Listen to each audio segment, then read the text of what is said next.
are we all doing tonight? Hello, Daniel Barry. Happy Sunday. Hello to you. And hello to everyone.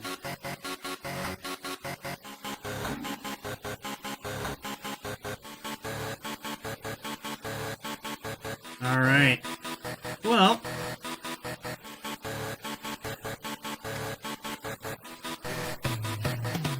things should be should work out a little bit better than they did last week.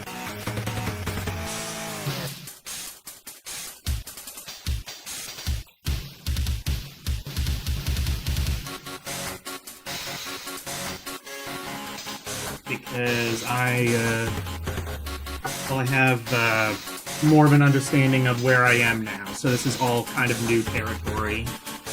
Hopefully I won't spend as much time being lost. I realize this is kind of a little bit, I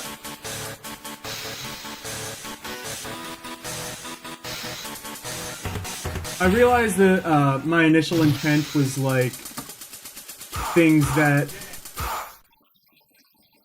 are like 5 parts or less is probably going to go over that, but oh well.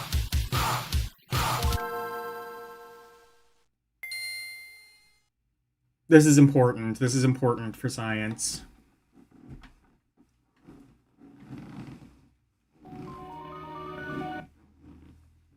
We've got to find out for sure, is this better or worse than Aria of Sorrow, even though I think I already have a general answer.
As I say, I'm not going to get lost. I may have already gotten lost.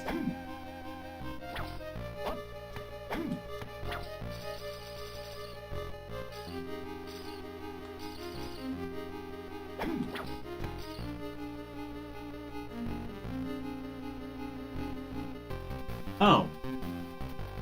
I see, I can go down here.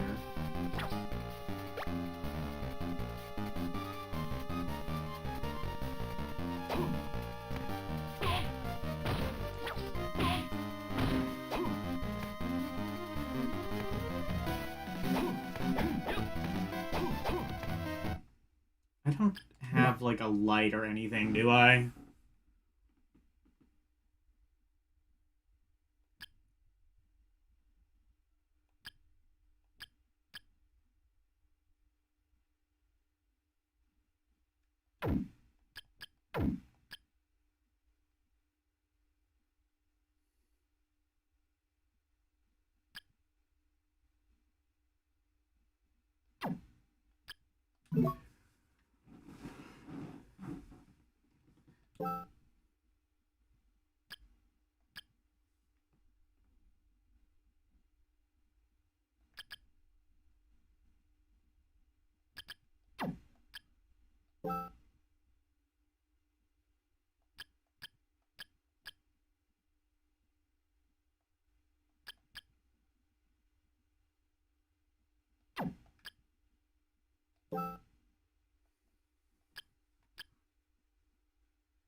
Let me see if there's anything I can get that will upgrade me.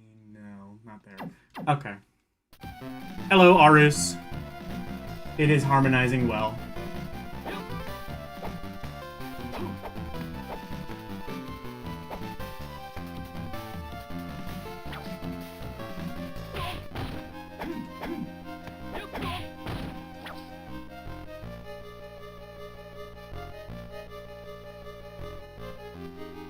I don't know if there's like a light or something that I'm supposed to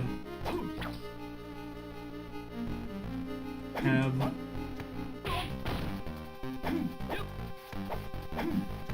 I wonder to what degree I can just BS this.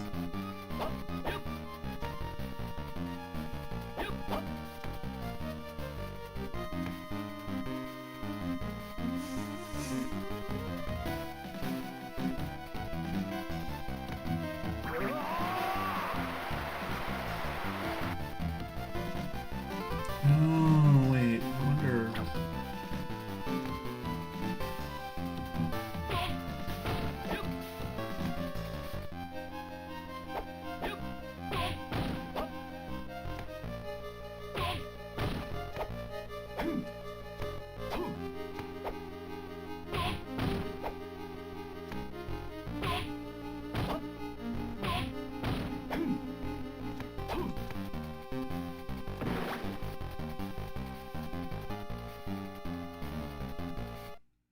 KS. What is that?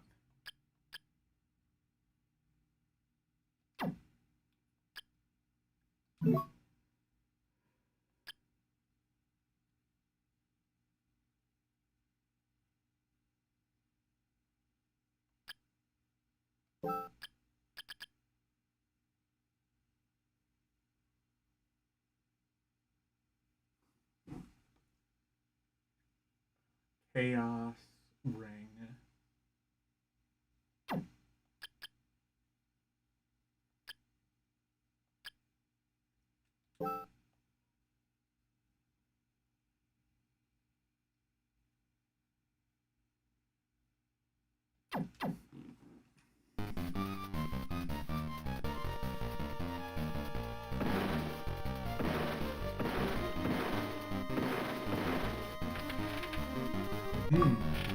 New place.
Okay, now I can leave it that way.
Hey, Game Gear, also DJ Ronnie.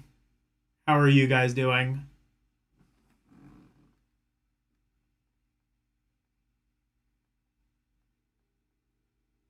Special Sunday, exactly. What do you like on your Sundays? I think you know, I have not actually had an ice cream sundae in a really long time, but I like CMP. Chocolate marshmallow peanut butter is always good.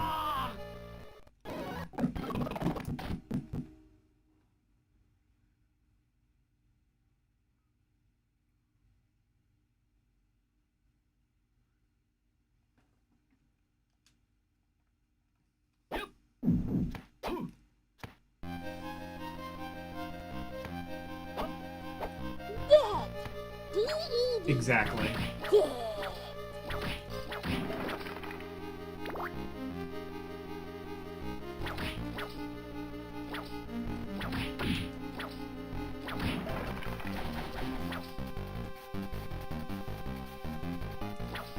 So, I'll tell you how I spent my Sunday.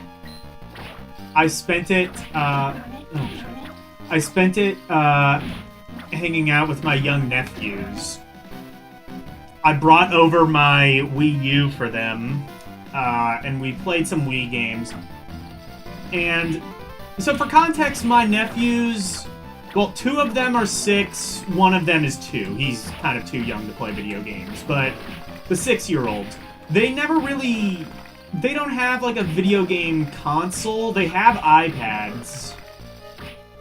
And, like, my sister will, you know, download some games. Like, you know, she has to approve everything, you know, the drill. So, like, they didn't really have, like, much experience with, like, actual video games. And it was actually kind of difficult. Way more difficult than I expected. Part of it, I think it was kind of because, like, the Wii is a lot more jank than I remember it being. Like, it's not jank for me because I'm kind of used to it. And now I'm, like, now that I'm saying that out loud, I'm kind of just like, oh my god, is this what 3D platformers and, like, Final Fantasy VII and, like, games like this is, like, my version of that. Like, I don't remember the games being this jank, but, like, younger people sort of seem to think so.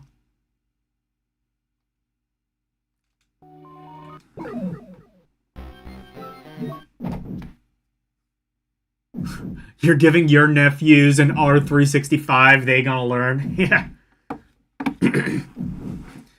They'll find all the hentai and love it.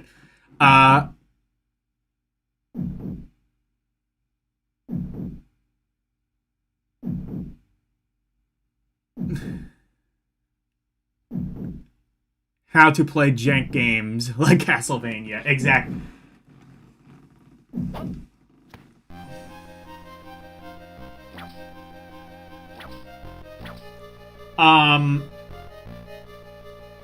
But yeah, like, so, like, we played, like, Wii Sports, and it was kind of interesting, like, we were playing bowling, and I was kind of just like, okay, you have to... It was kind of difficult. Well, again, to be fair, they're, like, they're 6.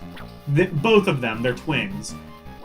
I have 3 nephews. 2 of them are 6, 1 of them is 2. But they're both 6. The 6-year-olds, like, I keep having to tell them, like, it's motion controlled, and you have to, like, when you're doing bowling, you kind of have to, like, swing underhanded and sort of mimic throwing the controller, but obviously don't actually throw it. And, like,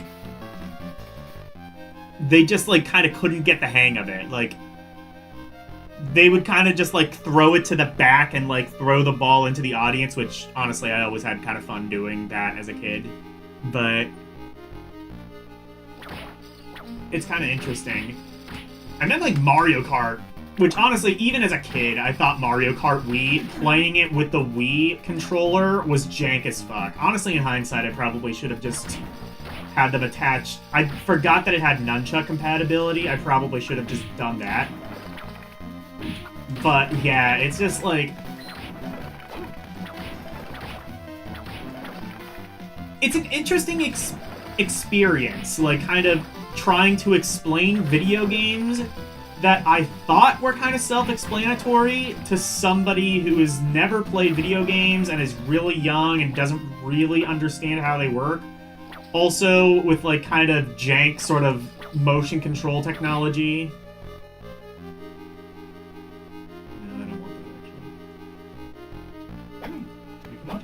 No, I can't.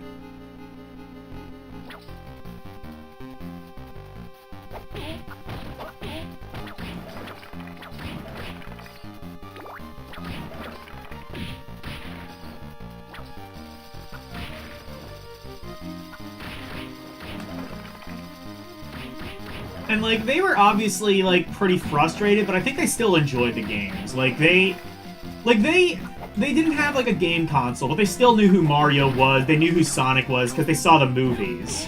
Which is weird to think that, like, that's how young people are being introduced to Mario, is through the movie. Like, I just gotta imagine, like, as a kid, you, like, see Mario in the games, and he's like, wow, Mario sounds really weird. No, that's just how Mario is supposed to sound to me. To me, Mario sounds weird in the movie because he's voiced by Chris Pratt, who sounds nothing like the "It's-a-me" voice, but... Also, like, you know, I play a lot of video games, I know a lot about video games, and I know about, like, the Super Show, and, like... I know, like, you know, for older people, that's what Mario's supposed to sound like. He's supposed to have, like, this thick, gruff Brooklyn accent. Nice of the princess to invite us over for a picnic, eh, Luigi? Yeah.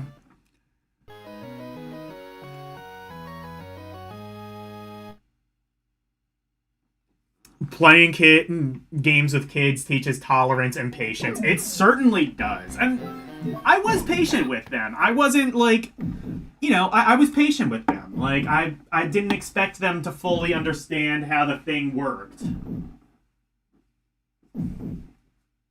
I'll tell you what, though. I'm gonna see. I don't know how much Wii's are going for secondhand now. If they've, like, gone up in price because of the fucking scalpers. But, like, I might just have to, like, see if I can, like, get a Wii for my parents' house. So that they can, like, just play. That way I don't have to, like, unhook everything, rehook it up here, you know. Because the Wii's hooked up. My roommates use it. My roommates will play Mario Party sometimes. And they'll, like, you know.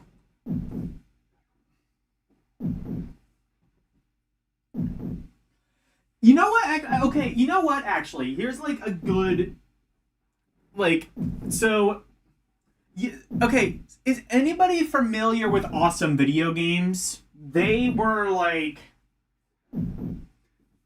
an interesting channel because, like, they were, like, it was, like, from the point of view of, like, these guys who just got, you know, like, video games as you remember them from the 80s. And their first episode was like, okay, it's 1985 or 1986 or whatever. We just got our Nintendo. Dad hooked it up. And we're playing the Pac-In game, which is Super Mario Brothers. And, like, you start to see them, like, you know, they're running, and then they, like, keep hitting, like, the first Goomba. Running, keep hitting the first Goomba. Eventually they figure out, oh, you can actually jump on the Goomba or jump over it. Okay, now you can get a mushroom and you get a free hit. Like, that... And that's the thing with, like, Nintendo is... I always, like, applaud Super Mario Brothers for just being, like, you know, modern games would have, like, this lengthy tutorial about, like, use the A button to jump. Jump on this Goomba now. You know, but, like, Mario back then, like, just kind of taught you how to play it while you were playing it. And that's just, like, we are never going to get genius level design. Even, like, Mario 3 and Mario World. Like, Mario World, if you've never played Mario World, you have, like, that half Koopa Troopa that, like, immediately charges at you, and it just kills you outright. And it's just, like, if you didn't know it was there, then you would just get hit. Like, you have to know that it's there, know that it's charging towards you, and know to jump in time. Imagine that being your first game. Like, I don't know. Mario just has, like, perfect level design that will never be replicated.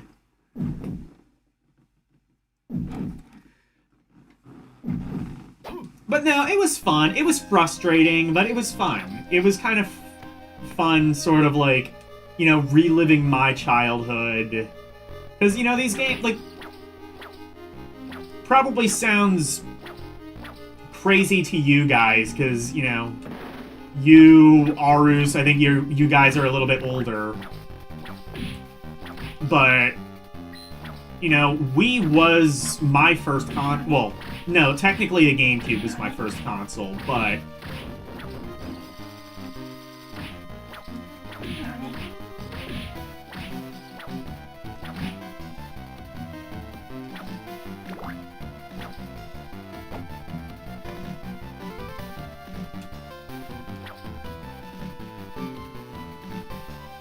And, like, it was kind of interesting, sort of, like, experiencing that.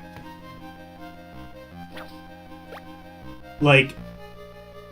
And then, like... I don't know, it's always really kind of fun when, like, your childhood toys become someone else's childhood toys, you know? Like, I I was really into Thomas the Tank Engine as a little kid. Like, really into it.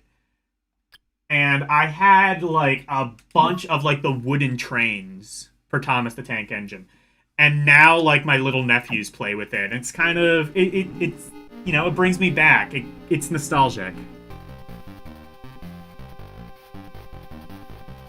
Am I warming up to kitties now? Oh, God, no. No. I still fucking hate them. But they're fun in short bursts.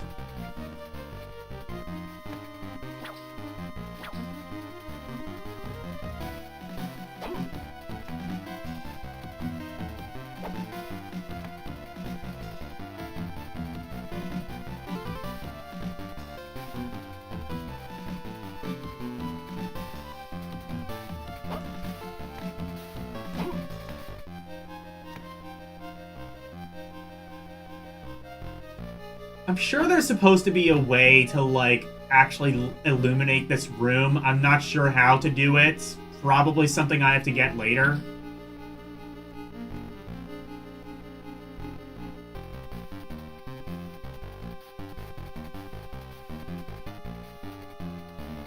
We have a term for this in anime fandom. Tsundere. Logan is tsundere. I don't like... Well, that's the thing, is, like, I spent, like, 2 or 3 hours with the kids, and after that, I was fucking exhausted. And my one roommate works with kids. She works at a daycare with kids. And, like,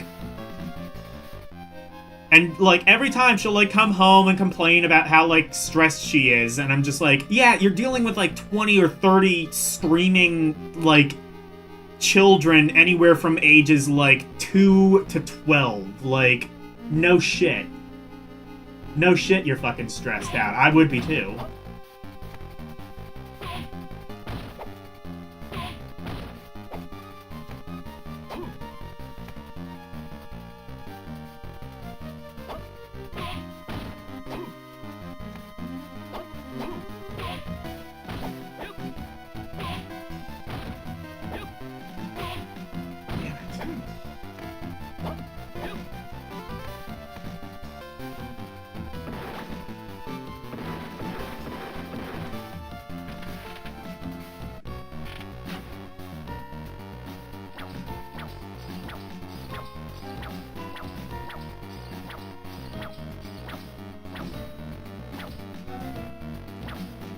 And I do remember that term, tsundere. I remember that, you telling me about that when I was playing Threads of Fate. God, Threads of Fate is... Threads of Fate may be, like, my favorite game that I've played live.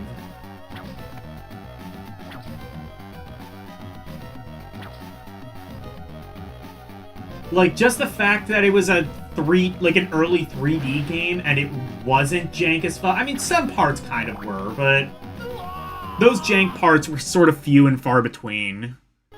Threads of Fate is such a good game.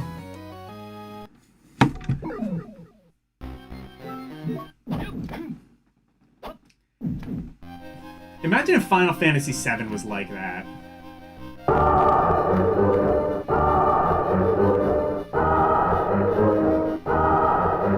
Threads of Fate is hidden gem. I'm not sure how hidden it is. I'm sure I think people played it.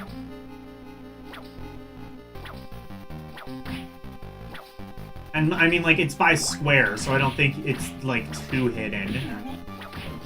I'm sure all the retro heads know about it now.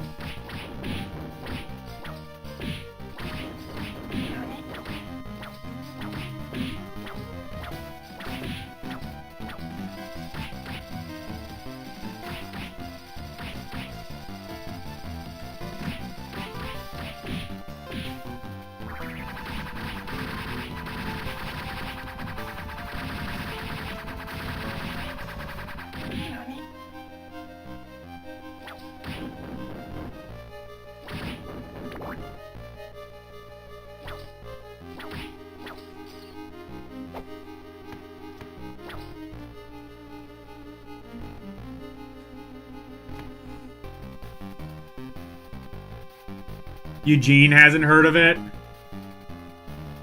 I mean, we must change this. We must correct him. He needs to do... I've told him before he needs to come back to PlayStation. I'm not... To be fair, I don't think, like, Eugene is, like, big into RPGs, so I'm not sure to what end he would care about Threads of Fate, but...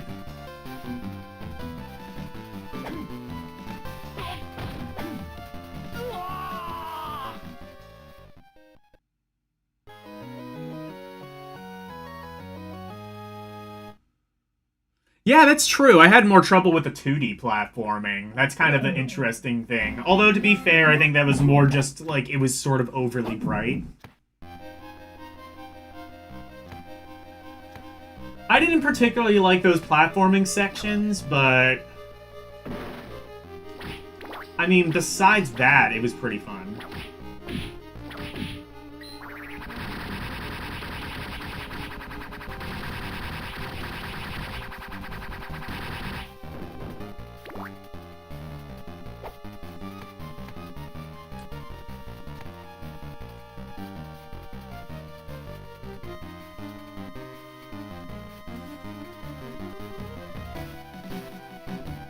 Eugene plays Bloody Bride on PS1? I've never even heard of that one. Should I play that?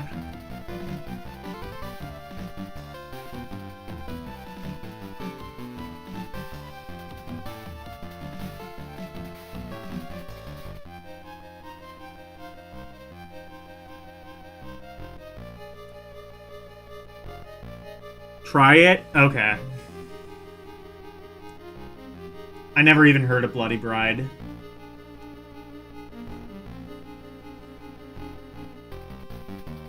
But I mean, like, I think Eugene is maybe more of like an NES era gamer, so like, I think he's kind of more into like platformers and things like that.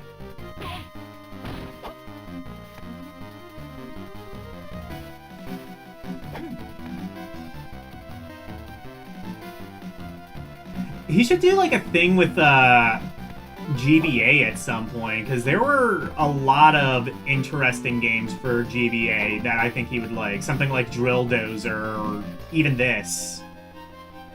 I mean, I don't think he's ever going to pass up an opportunity to play any sort of Castlevania. He was playing Castlevania 4 this week.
Okay.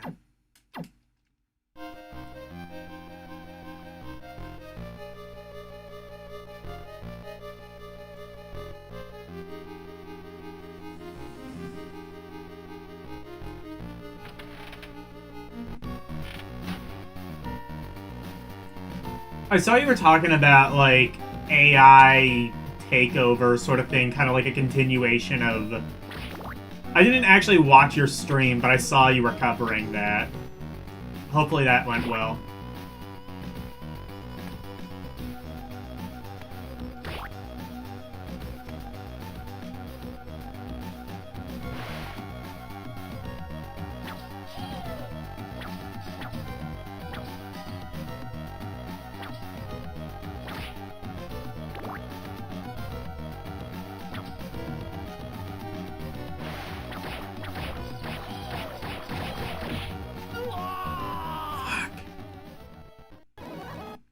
impossible game for aliens.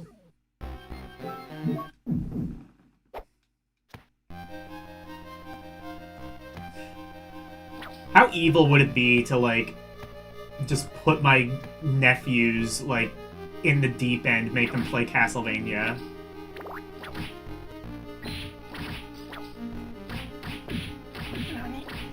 That's the other thing, too, is, like, they're 6 years old and they have their own iPads. I'm just like... Are you sure you want that? Are you sure you want them on a screen that young? I mean, I don't know, I guess I was watching TV when I was 6, but... I mean, to be fair, like, they aren't on the internet. I guess, like, Apple... I think, like, Apple does have, like, some restrictions and stuff. So, like, you can, like, restrict them from going on the internet, and they can't buy apps unless my sister approves of it. But still, it's just, like, a weird thing to think about. That's been happening for a while. It's just still weird to think.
Oh, okay. Kind of wondered if that... I don't know. Like, I feel like there's supposed to be a way to illuminate this, but I have no idea how you would.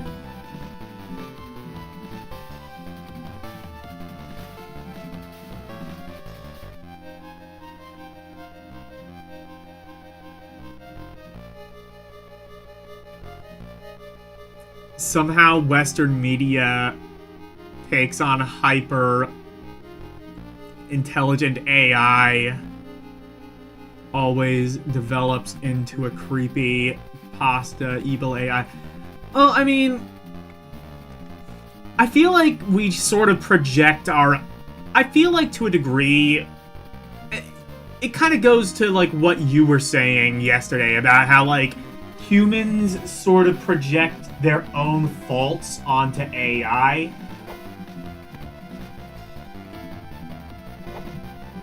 And sort of like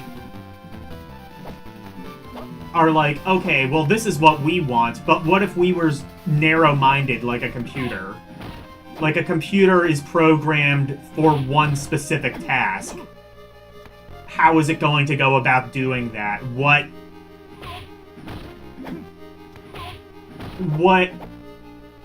like and like a computer isn't going to have morals. It's not going to have empathy. It can't have empathy. Computers can't have empathy. Not true empathy, anyway. Like, if you hurt a computer... If you hurt a... Like, if you...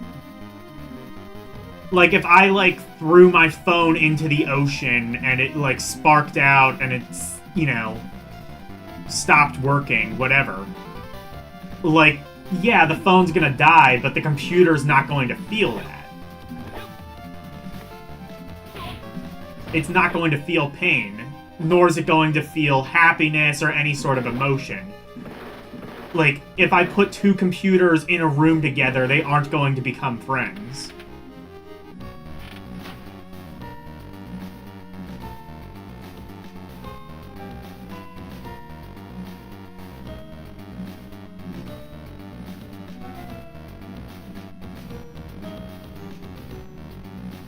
Hey, Verducci.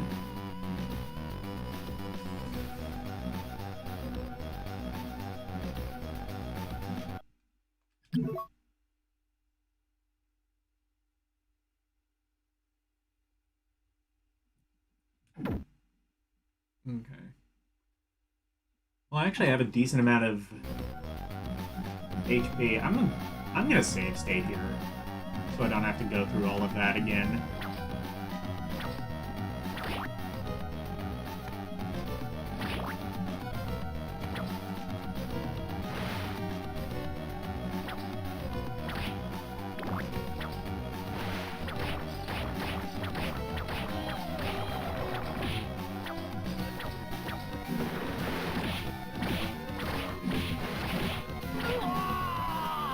Oh, they just do, like, shit tons of damage, I understand.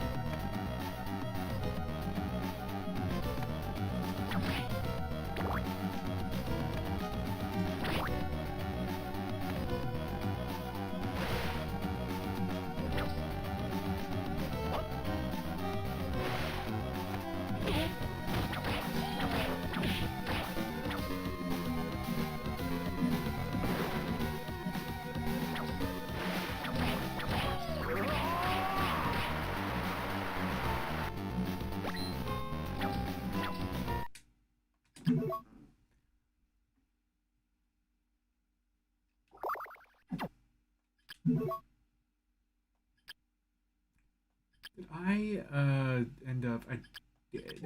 Okay, I didn't get this. Oh, wait, no. Here we go.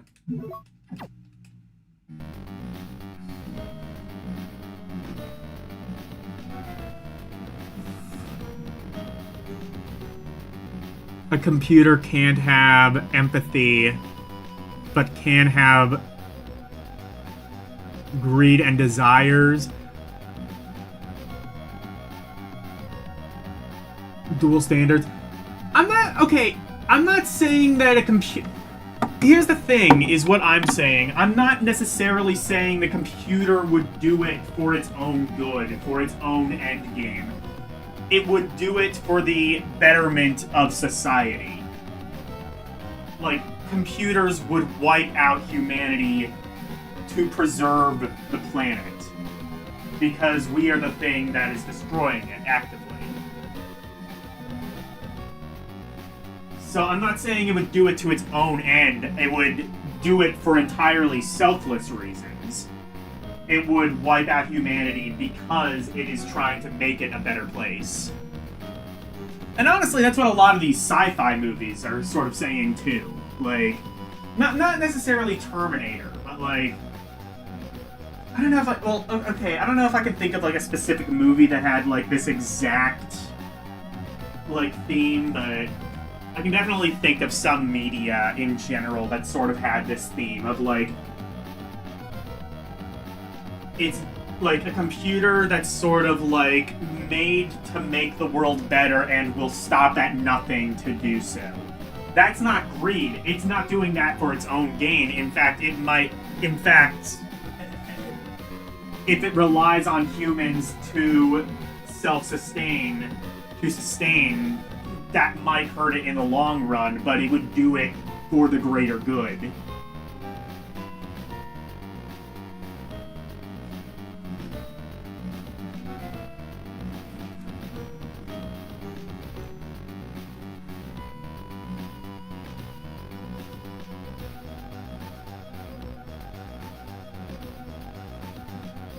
Hold on. Game Gear's like spamming in chat. I gotta go back and see.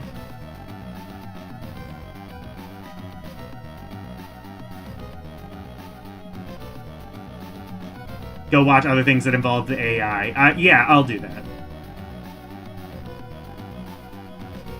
Do I remember... Oh, Planetarian story. Not really. I'm sorry, it was... I might have to watch that again. But, like, maybe on stream.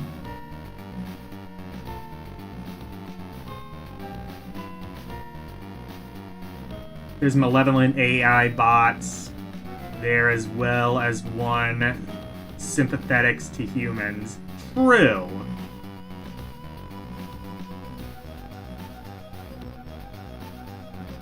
None of these are humanized like in Western media. Why? Just saying that desire to wipe out the planet, that selflessness is also a human attribute. Well, I mean, AI is programmed by humans, therefore it's going to sort of think like its creator. It's going to be... Well, I mean, like, ChatGPT is entirely fueled by your data. Your data and also the data of everybody else, you know, on the internet. It thinks in, like, you know, you ask it, like, you know, how old is, you know, Britney Spears or something like that. It's going to go on the internet, find the existing data that exists that comes up with that answer, and then feeds that information back to you in a concise way. Or even if, like, you're just... Or even if you're, like, just talking to it naturally, you know, like you do with Alexis. It studies... It's trained to understand how humans communicate and formulates a response that is similar, that, generally speaking, scans properly to how a human would speak. Yeah, we're projecting humanity onto it, but also we have literally no other choice. AI, well, everything that we create has a bit of humanity in it, especially if it's being trained by humans for humans.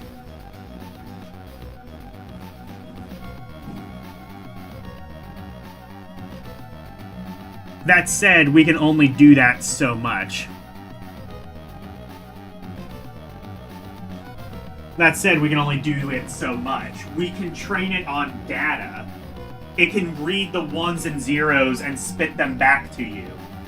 But humans are more complex than ones and zeros. We have empathy. We have feelings. Well, some of us do anyway. We have, you know, we have empathy. We have feelings. We have, you know, if I...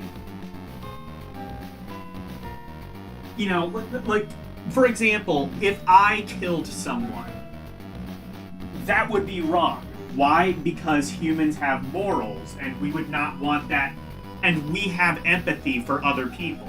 So if I killed somebody, my guess is my chat would not support that. Why? Because they wouldn't want that done to them, and two, you know, they have empathy. They would not want that done to them. They would not want that done to somebody they love. You know, we kind of... I don't think a computer could think that way. I don't think a computer doesn't have morals. If it kills somebody, oh well, it's just a Wednesday. It's just a Wednesday for that computer. There is no morality that it can really process. Or, I guess it can process morality through statistical data. But it's not going to say that it's wrong because it's wrong. It's going to say it's wrong because society says it's wrong. I mean, I guess to a degree, though, is that not true of humanity? Like, we've seen societies, past, present, and almost certainly future devolve into anarchy. And when that happens, you know, society, you know, there's no police, no leadership, nobody to make sure that the world we live in is as safe as it could realistically be, so it ends up is, you know, people killing each other to survive. I have a thing that I need. I need bread to feed myself and my family, so I am going to pew somebody. I don't know to what degree I can, like, you know, say this on YouTube. I'm going to someone so that I can get the bread so that I can survive and feed my family. And really, that's sort of humanity in its most primal form, is anarchy. But, like, even then, I don't think that we enjoy... Even in that case, I don't think we would enjoy doing it. We would know it's wrong. We just do it because we have to survive. I mean, yeah, there's definitely, you know, sociopaths, psychopaths who do enjoy killing people, but I don't think that's most people.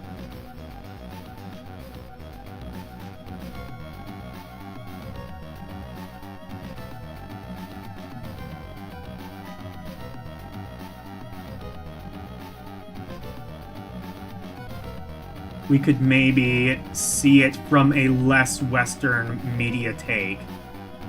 Well, what's your alternative? I'm sure you go into detail of the alternative in the video, but, like, summarize it a little bit. The alternative of, like, how do they have it in Japan?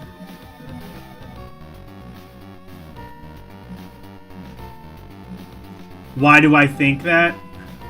Where does human morality come from? Well, okay. Human morality comes from culture. So, I guess in a sense, it does sort of read it in ones and zeros. But there are...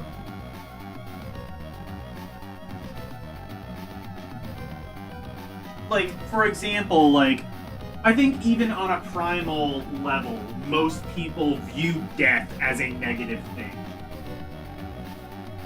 Like, even like a dog, like even like a dog or a cat, like Game Gear, I know you have cats. If one of your cats died, the other cat would notice and it would feel sorrow, it would feel pain, because its friend is no longer there. It viewed, even on a basic level, animalistic level, death is viewed negatively. I don't know if a computer would be able to view it in that sense. I don't think it would.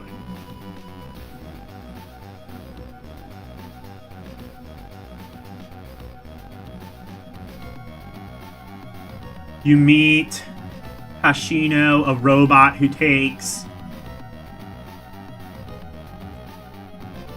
care of the planetarian. She's chatty. She's chatty because she's a little bit broken, but she has a desire to be of service to humans. Whether that's her programming or not is left ambiguous. Yeah, true. Well, but that's the thing, though, is... So... That's the other thing, though, is... Like, robots in that universe... I don't really remember Planetarian at all, so I might be wrong. But I believe like robots in that universe are sort of meant to have a set task, kind of like Wall-E. If you've ever seen the movie Wall-E, like, you know, you have like a garbage robot. It was left here on Earth to clean up the trash that humans have left behind. And then, you know, you have humans on like on this like traveling spaceship, just, you know, sitting fat, alone, like a blob attached to a screen, a monitor, because, you know, they built what is said to be like this utopia. Like, you don't have to lift a finger, robots will do everything for you. You don't have to worry about, you know, working or fighting to feed your family or your friends or anything like that. It's utopia, in theory.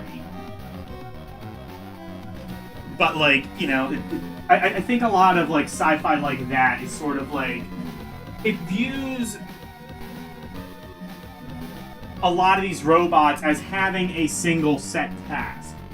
The problem is with AI, what we are witnessing is it does not have a single set task. You can do a lot with it. You can theoretically do anything you want with it within, you know, reason, within the basis of nature. Obviously, it's not going to allow you to travel back in time or something like that. Something that's literally impossible. But,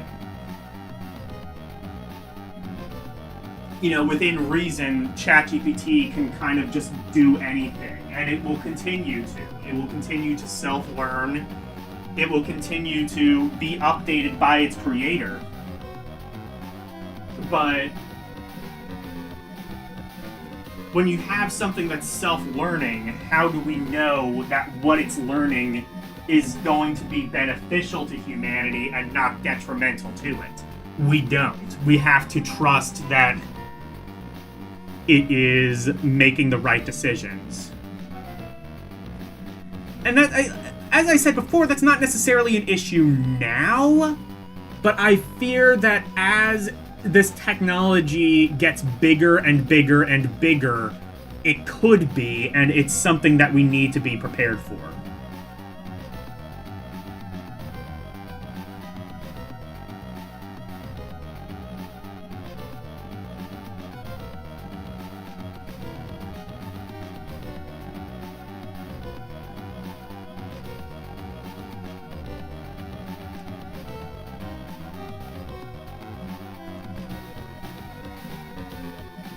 If there's a heaven, don't let there be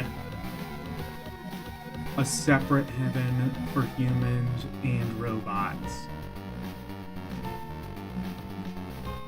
Oh, you didn't know? Modern LLMs do have a single set task to provide a satisfactory response to the user. Well, I guess that's true. I think I'm maybe more concerned about the future. I feel now, to be fair, I think this could end up being a bit like Y2K, where like people kind of get so caught up in the theoretics of everything that they sort of lose sight of reality. But also, I think they were, even though Y2K didn't happen, I don't think that people were necessarily wrong for being concerned that it might.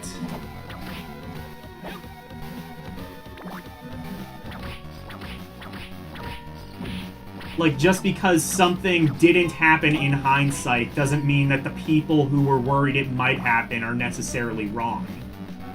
I guess they are wrong. They are wrong in the grand scheme of history. But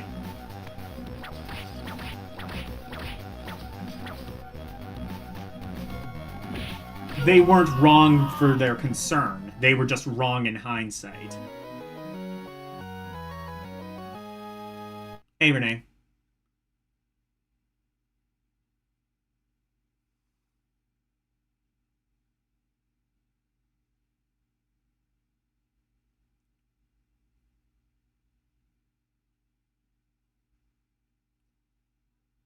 Are we supposed to fear more intelligent humans because we can't be sure they are learning things that are beneficial to us? Good point. My rebuttal is that computers are a lot more powerful, I feel. But I guess that's true. I guess that's true.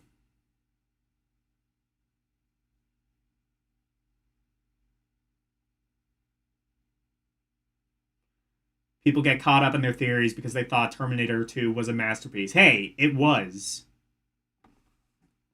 You're just wrong. No, Terminator 2 wasn't a masterpiece. It was kind of flawed, but I don't know. I would say it's definitely one of the best sci-fi action movies.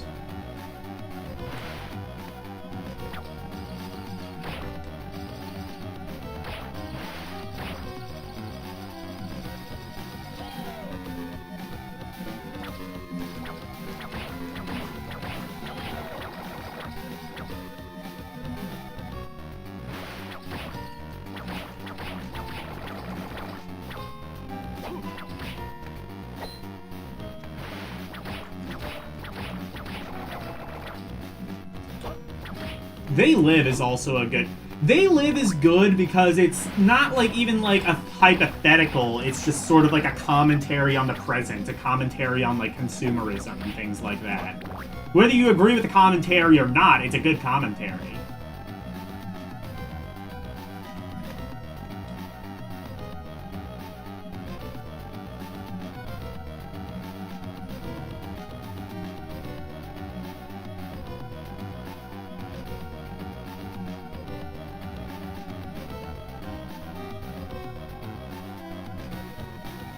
The most vocal AI, anti-AI talking heads don't know what they're talking about. I mean, perhaps the same could be said of all religion. No. Perhaps, I mean, that's true of everything. Like, look, to a degree, it's, you know, it's just what happens when you...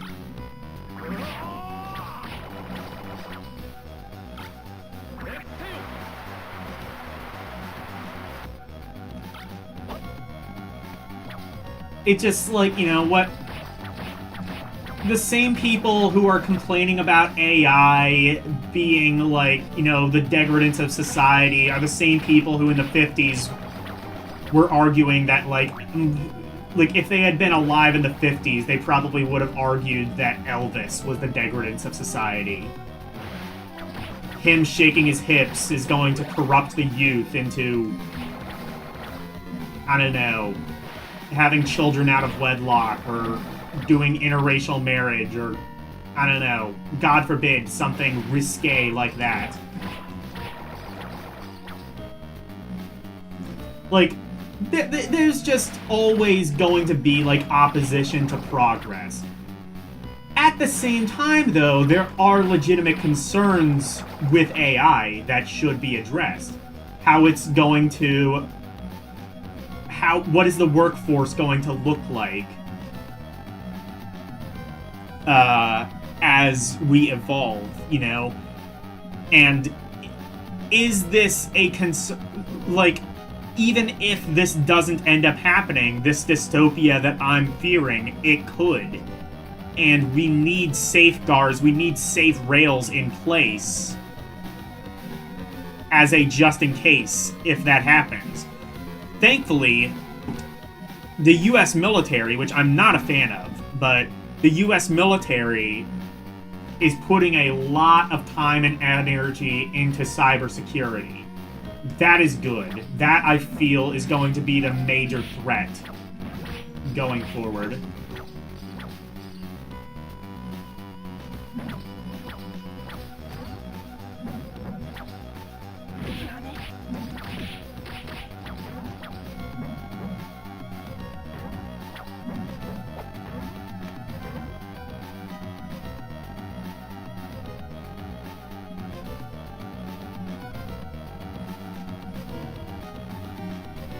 AI all AI already have guardrails? To a degree, yes. Well, the way that AI works now, like I said, it's not really an issue. Because AI, right now, AI is essentially no more. It's essentially like a more useful Siri. My fear is when it evolves to be more than that, which I fear that it will. Well, I don't fear that it will. I just have concerns. I don't even. I've said before, I'm not necessarily anti AI. I have concerns that I feel are not necessarily invalid. But even now, I am concerned about, like, are we...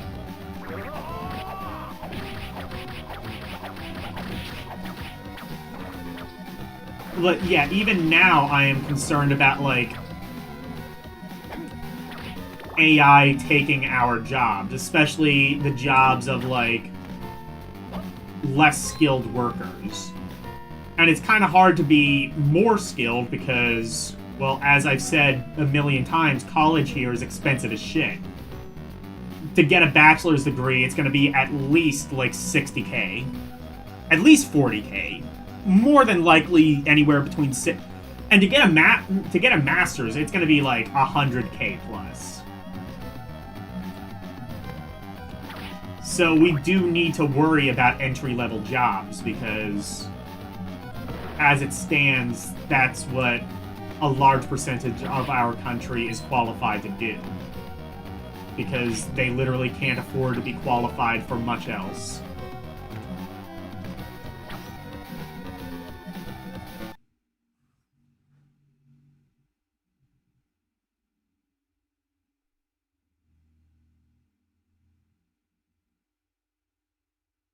Harmonia, guess what? Hold on. So here's the thing. Harmonia, guess what? Oh, in Harmonia, guess what? It's the people who are anti-AI that instigate the apocalypse. That is very valid. That is another, I think, good take. I mean, we know how prejudiced humans can be. So that is not an invalid possible conclusion to come to as well. Like, it just becomes like a self-fulfilling prophecy, but...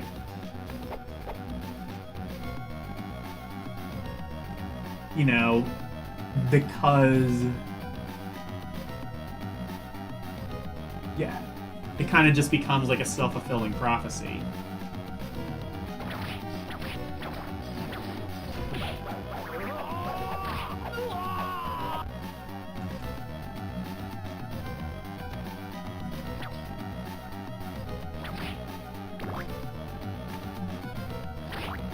But no, like, I use ChatGPT. I don't use it very often because, like I said, I don't know...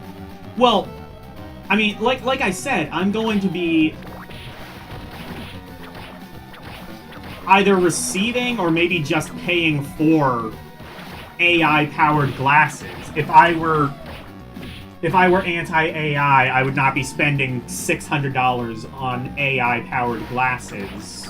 Well, the glasses are like $300, but to like put the prescription and stuff in it, it's a bit more. But you know, I would not be spending a whole lot of money on that. I just have some concerns that, you know,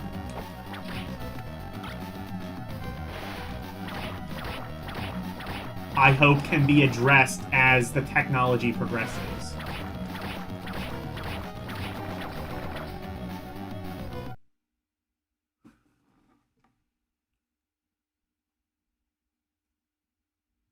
Are we talking about Agentic AI. Not necessarily. I don't know about agentic. I don't know what that word means, but yeah, we're talking about AI pretty much.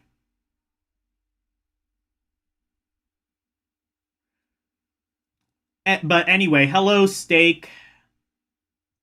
Oh, Steak. Steaks M. Beck. Wait. Oh, steaks and bacons. I see. I see. I had to read that a bit more clearly.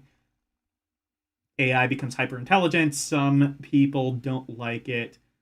They start some holy war. Yeah, that happens. That is a realistic possibility as well.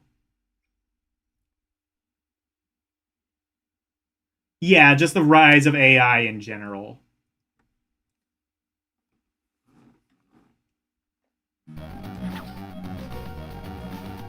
Steaks and bacons. What do you prefer? Do you prefer steak or do you prefer bacon? If you could only have one. This is my question from me to you.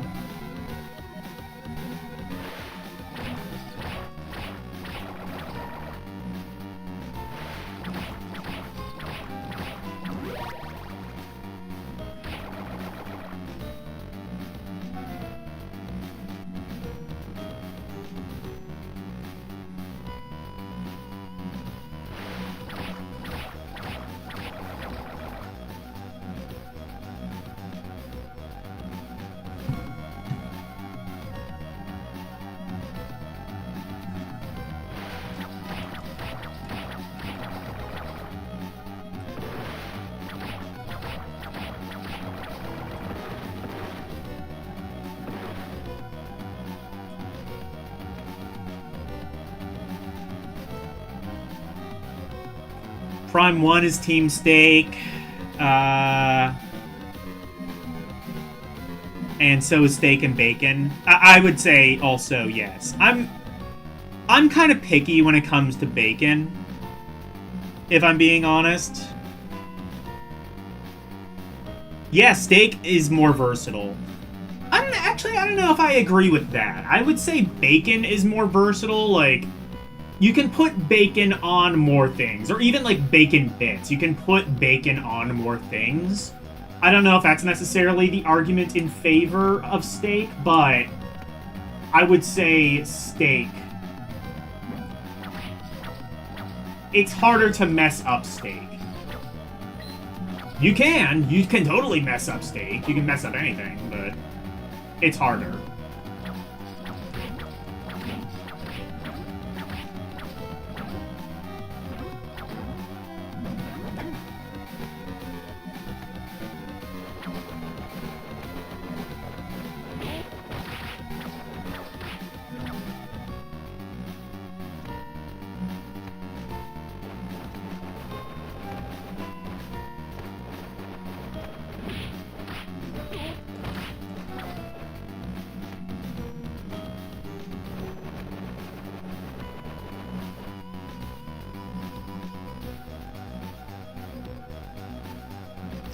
Bacon is easy to cook. I've had bad bacon. I've had bacon that's too greasy and, like, just makes the bacon just too... Bacon, like, I'm picky. I'm just personally picky when it comes to bacon. Like,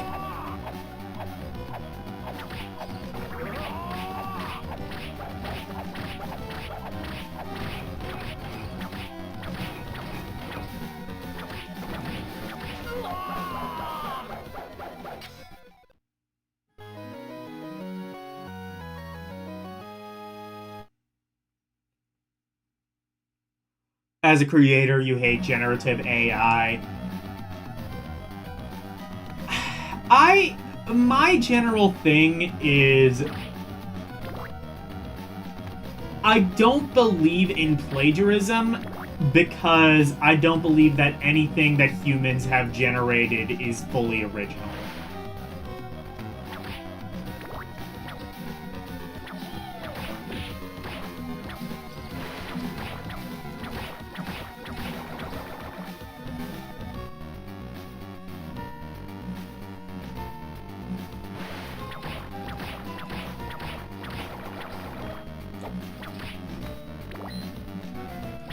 like, there are definitely concerns about, like, there's concerns about AI taking a lot of people's jobs.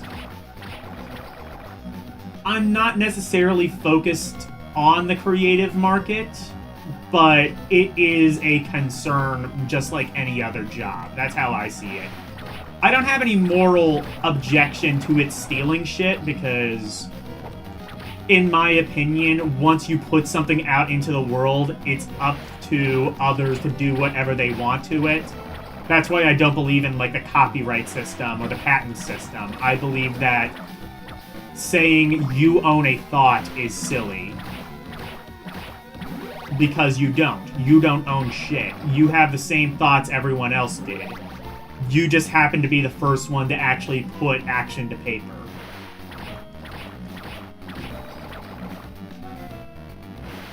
Like, every song is just using the same words that everyone else is using. Every book, every movie is just using the same language that, you know, whatever language it might be written, that other people are using. We're using the same words everyone else is.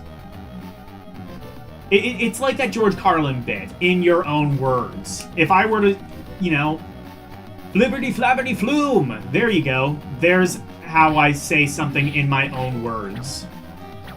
Because otherwise I'm just using the same words everyone else is using.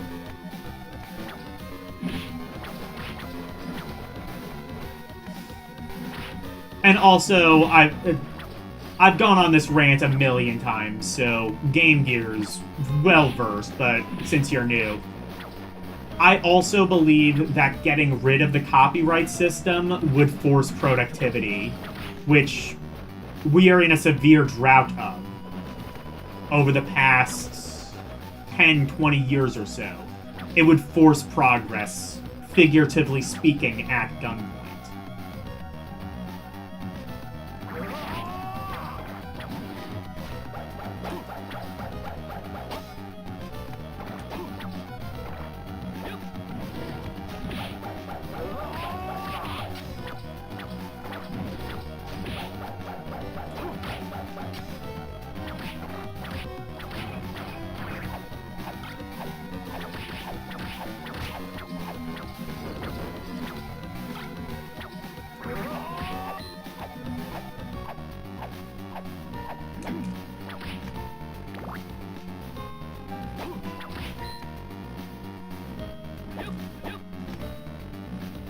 Oh, I can go through that? Okay.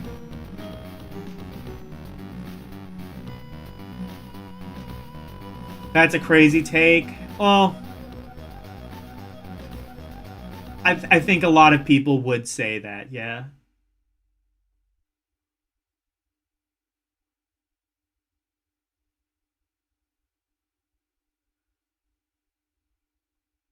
How much practice does it use to make those same lyrics everyone else uses?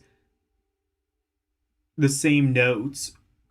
Well, that's the thing, is like, so, for example, if you ask any successful author, any successful writer, or what have you,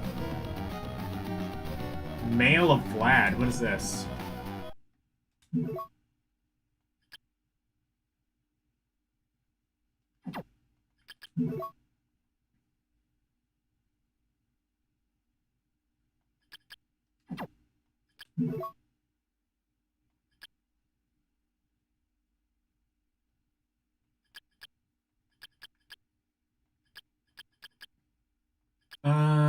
Okay.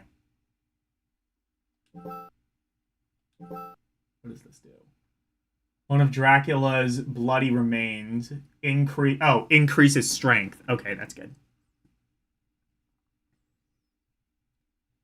In your own words doesn't really matter. You should say something with works you created. It's a figure of speech, and I mean to express your and it means to express your idea. Well, that's the other thing too, is like, I don't even think you have your own ideas. So, like I said, so what I was saying is, if you ask any famous author, whether it be of a song or a movie or a book or anything, what is their number one advice for aspiring other authors? The response is basically read. And there's truth to that. There's a lot of truth to that. Why? Because the more you read, the more literate you become. Why? Because you are inspired by other people's works.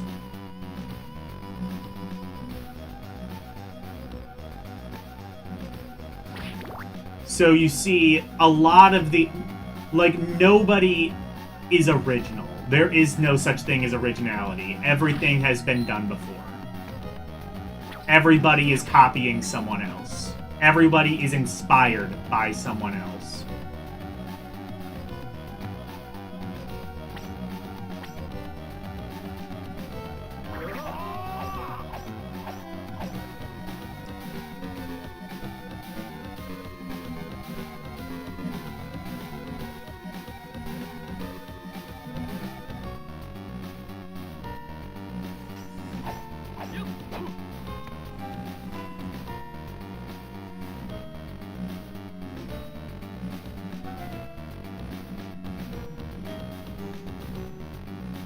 The way we speak and construct sentences are different. Not really. The way we speak and construct sentences are based on our cultural upbringing. Like, if you speak... If you are from the deep south of the United States, you are more likely to speak a certain way than... a different way than to me. But you will speak the same way as a lot of the people you grew up around. Same thing, like, if you grew up in... I don't know... Japan, you're going to have you might have some similar cultural views as your kith and kin.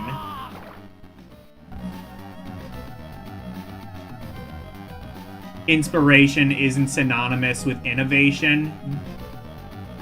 Pretty much.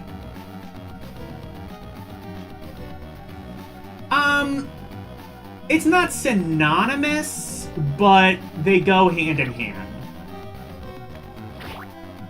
There must be inspiration to have innovation.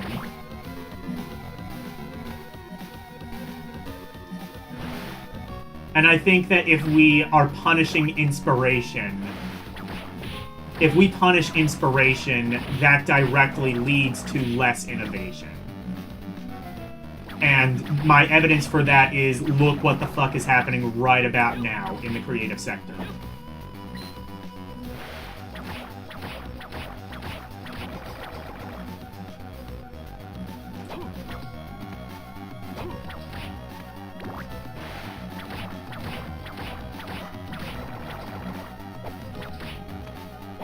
Where we literally aren't even trying to come up with new ideas anymore, and instead rebaking and rehashing the same ideas from 30 years ago. Top Gun? Oh yeah, that was popular 30 years ago. Let's just do that again. We'll add a Maverick at the end. That's all we'll do. They'll love it. We're gonna spoon feed them the same fucking nostalgia that their feeble minds can process. Because God forbid anybody be challenged or experience something new or different.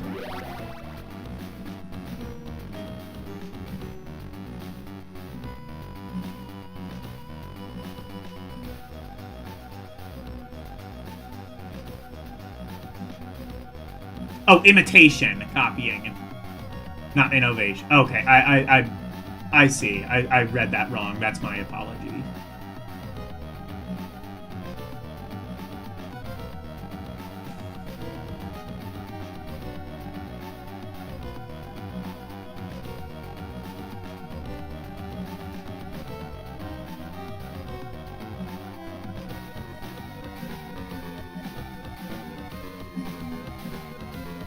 That's just Hollywood. Go watch more anime.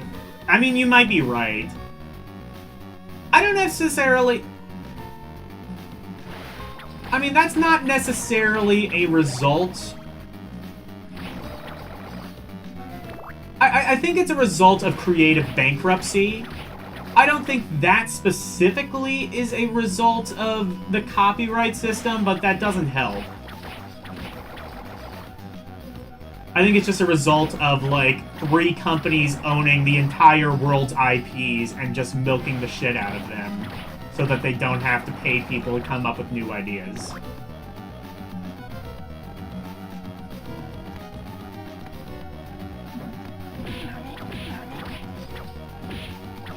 That is a whole other issue.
But I will concede, like, to your point,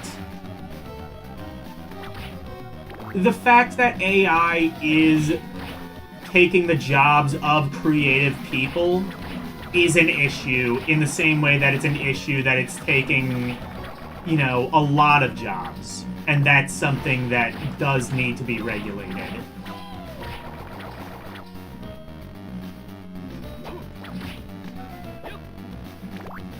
I care about the creators, I just don't prioritize them over other people, which, fair enough, I'm not a creator, so, and you are, so you would prioritize that, and that's fine.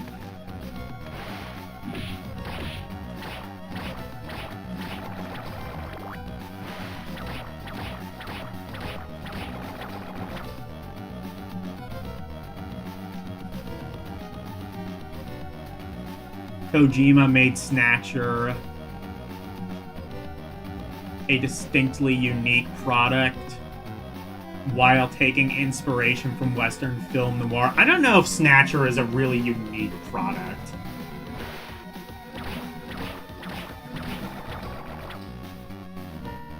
I mean, I guess in a sense that it's kind of just like retelling other people's ideas.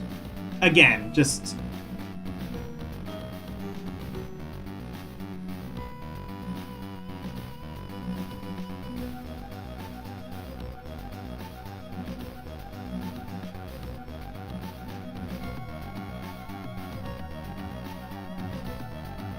yeah, exactly. Regulation for sustainability of AI development. I mean...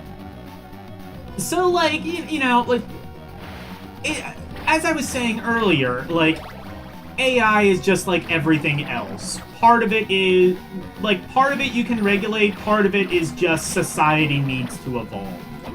And it will. Society will evolve, the job sector will evolve, what we build our economy on will be different 5 years from now than what it is now. Because what it is now, for sure, isn't fucking working.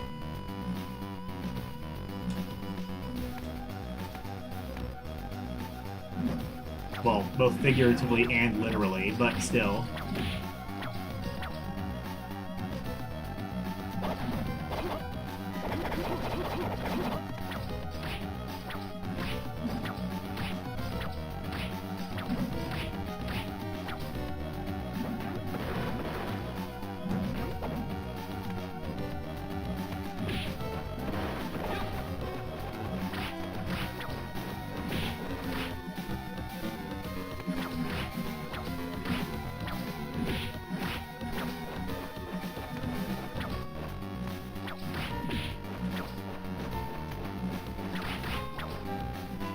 Like, it's just one of those things, like, societies just kind of have to learn to evolve. Conform, well, yeah, conform or be cast out, essentially. Like, it's a new thing. There's legitimate concerns to be had, but at the end of the day, at least some of it is just old people who don't like change.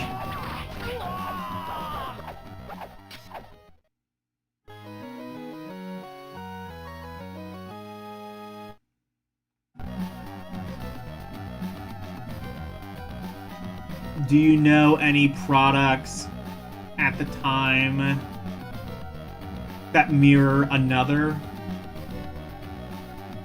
including the way that it's packaged? I mean,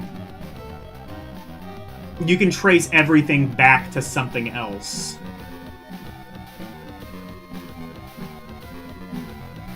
Like,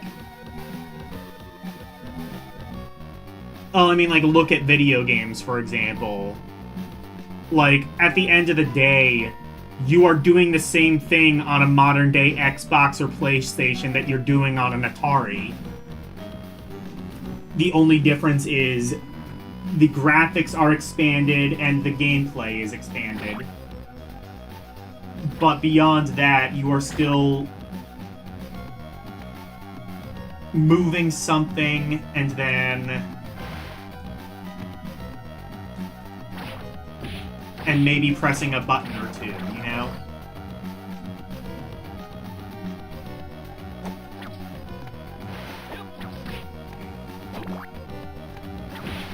And then even then, like, you know, video games have their roots in other analog forms of media. RPGs have their roots in, like, pen and paper RPGs or tabletop RPGs, you know. Sports games obviously have their roots in sports.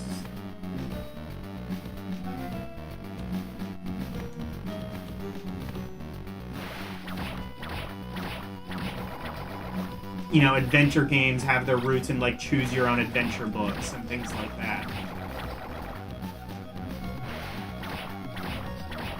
Which have their roots in more linear forms of literature.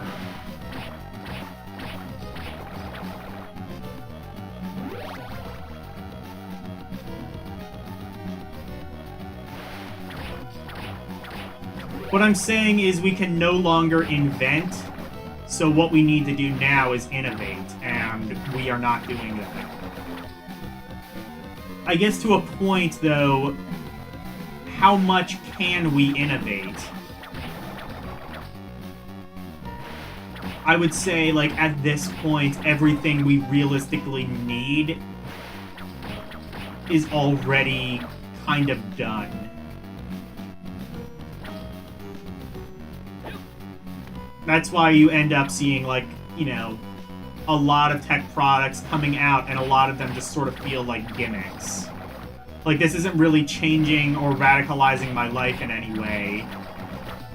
It's just kind of like, oh, here's some party trick that we can sell. Oh, we're just gonna add another camera onto this phone. There you go, innovation. Like, no, I didn't need an extra camera. I don't need more shit. And I especially don't need it if it's gonna make my phone go up like $500.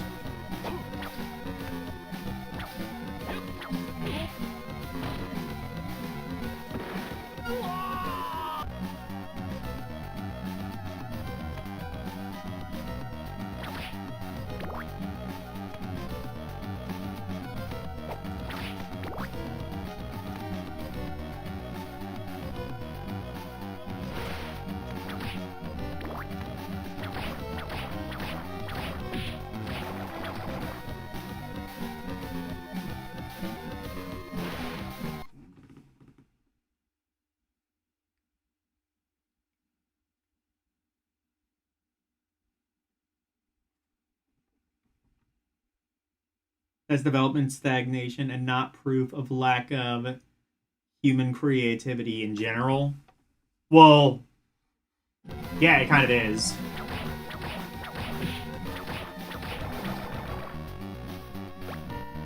It kind of is, because what is the cause of innovation stagnation? What is the cause of development stagnation?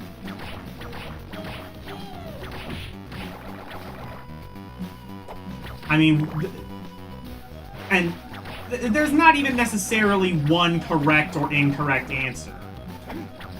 But creativity is one of the correct answers, in my opinion.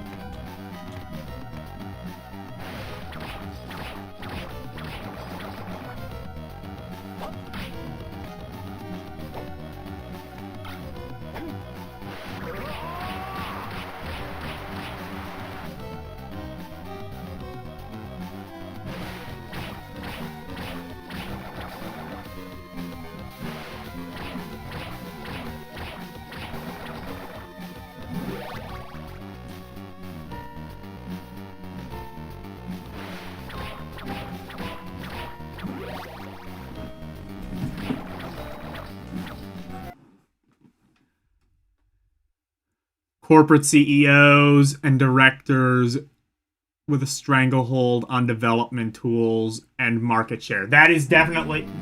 Well, that is definitely one of the reasons, for sure. I'm not going to disagree with you there.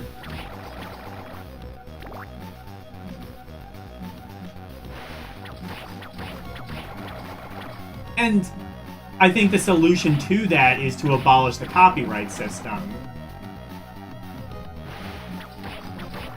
Because these big companies and these big CEOs are patent hoarding.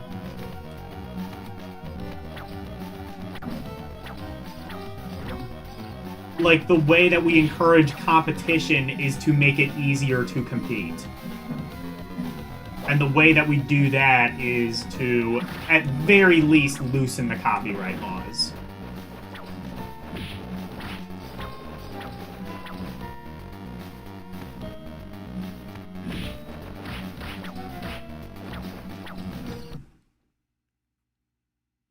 There may not be a singular answer to what causes developmental stagnation, but this is not an open-ended question. Oh, wait.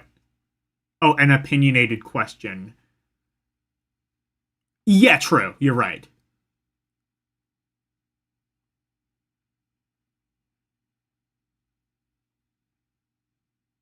Copyright law means people are...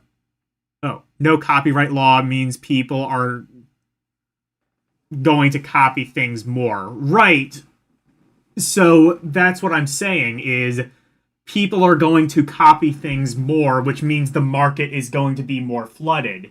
You are going to have to innovate to survive, and you are going to have to do so at a faster and faster pace. If I put something into the market and immediately a whole bunch of people are copying me, well, guess what? I'm not going to make money. The only way I can make money is to innovate at a faster pace. So that I can stand out amongst the crowd. So that I can beat the copycats to the punch.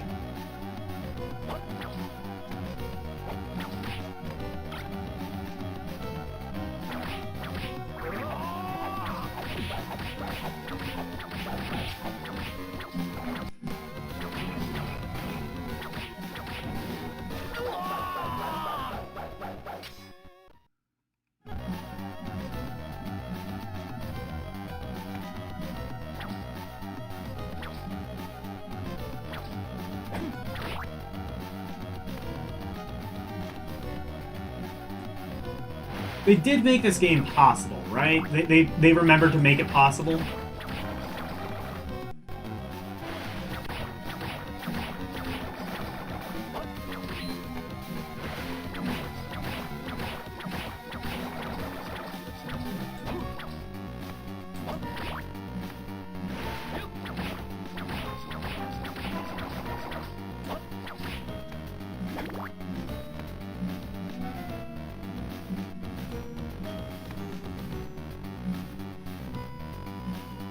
And what does that achieve? Faster innovation.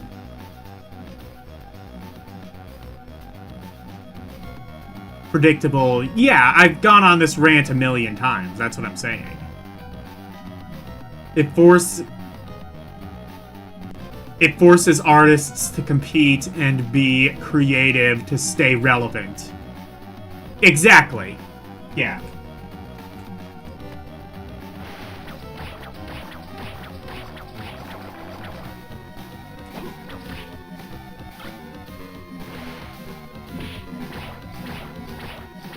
What I'm saying is it opens the market. It opens up the free market.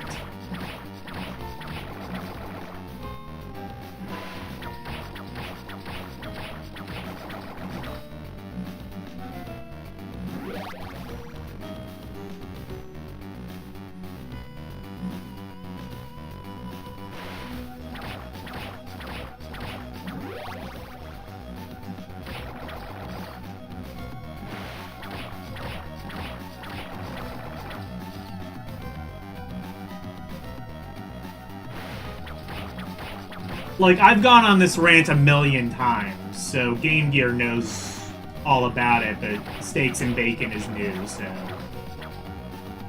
he's never heard this spiel before.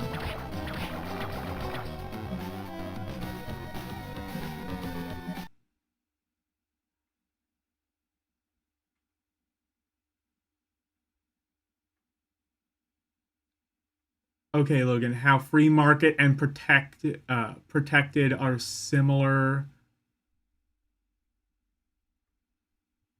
Are smaller indie teams in good... Wait, hold on. How free market and protected are smaller indie teams in good old no copyright. China. That's what I'm saying, is China's kicking our ass in infrastructure. Is it as a result of no copyright law? No, but that's definitely not helping. Or that's definitely not hurting. They are kicking our ass in infrastructure. They are kicking our ass in innovation. China is becoming the new Japan. China is where a lot of what little technological innovation is coming from.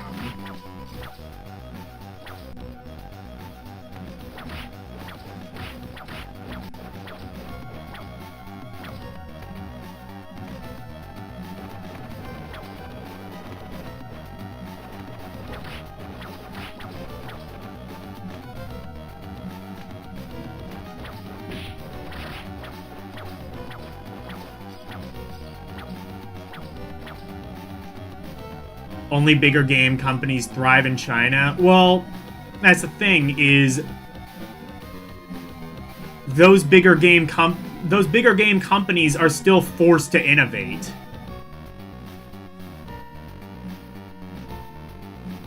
As opposed to our companies, which are able to just sit on their laurels.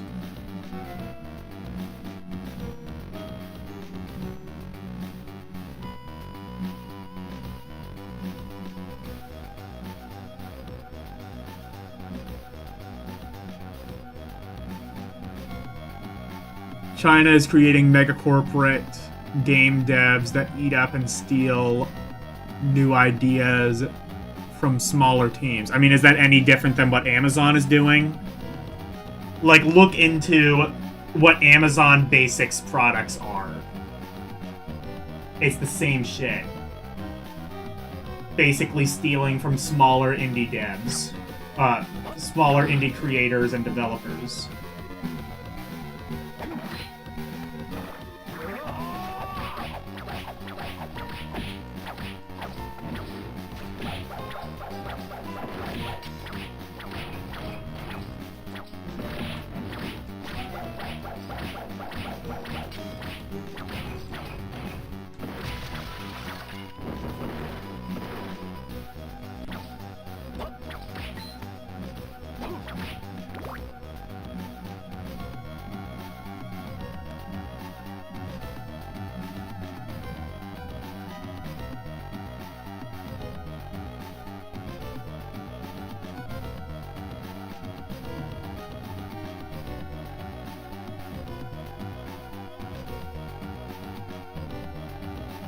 You're a smaller indie team.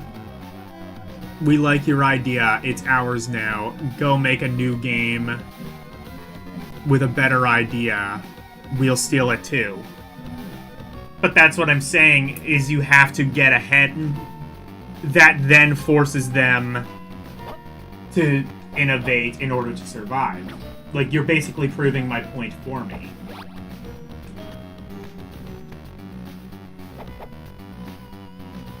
It basically puts a figurative gun to everybody's back for them to compete.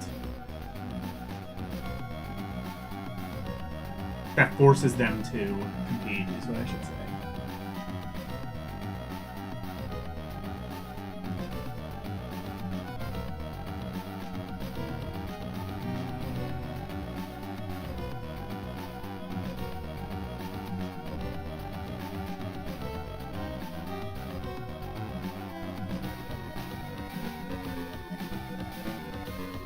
I guess there's a thing up there.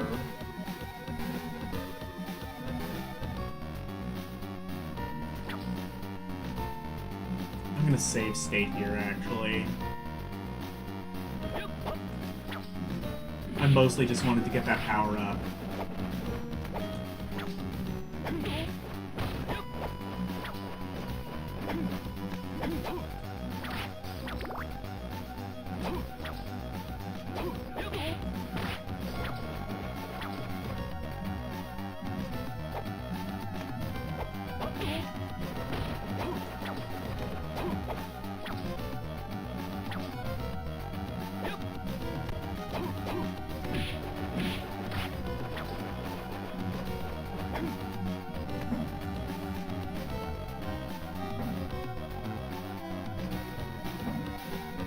No one is going to make new things. Well, they'll have to in order to survive, is what I keep saying. If you're making the same thing as everybody else is, then you're just going to get lost in the market.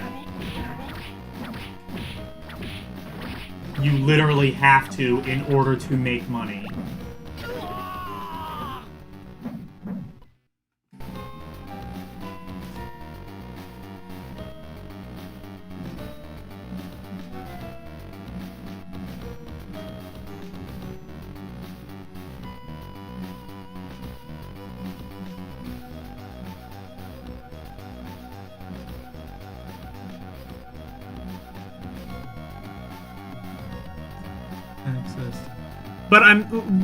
But also what I'm saying is you can play the same game as the bigger developers. You can steal their ideas.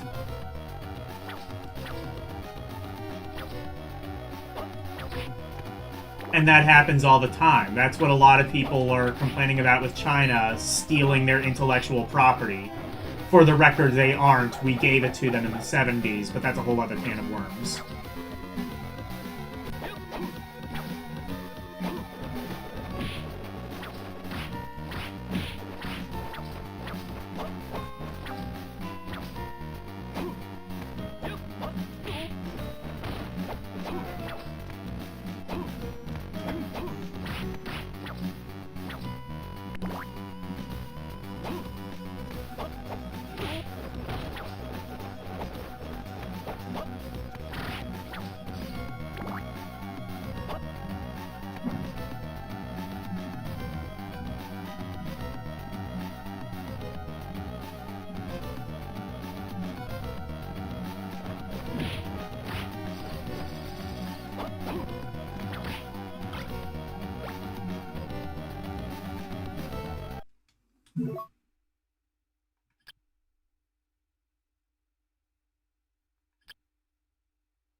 Oh, I never did that shit.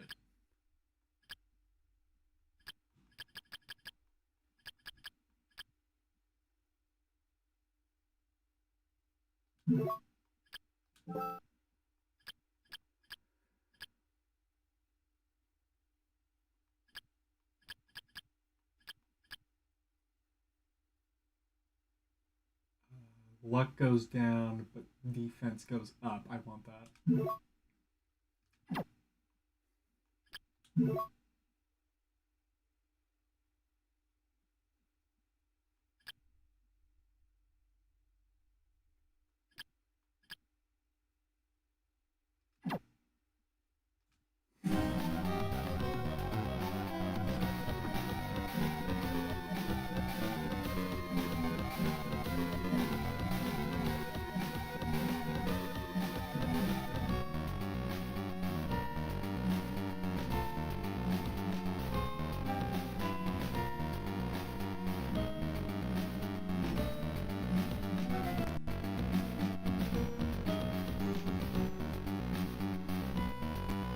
Who has better marketing and visibility? Here's the thing, though, is these big, giant corporations, how did they get big to begin with? They got big by utilizing the copyright and patenting system to gatekeep smaller people. If we get rid of the copyright and patenting system, it opens the playing field, so now everybody is playing with the same deck of cards.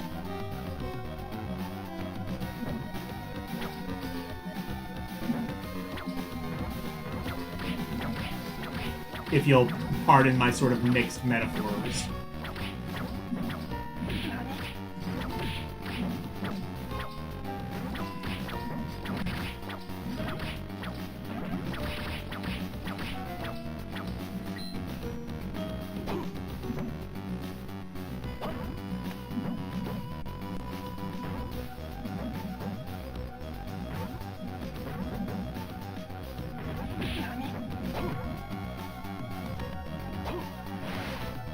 It's felt like, I mean, I don't know.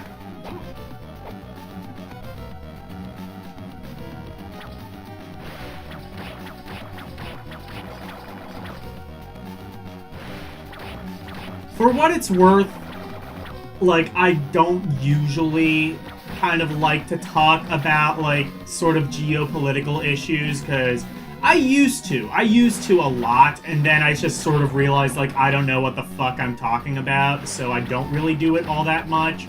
It's just that Game Gear and I were sort of already talking about AI, and we were just sort of having, like, a discussion. It wasn't even really meant to be, like, a debate. It was more just meant to be, like, an open-ended discussion on, like, our feelings on, like, where we view the technology going, what potential risks are involved in the technology, and different things like that. But normally, I don't like to get into stuff like that as much anymore, because I fully admit I don't know what I'm talking about a lot of the time.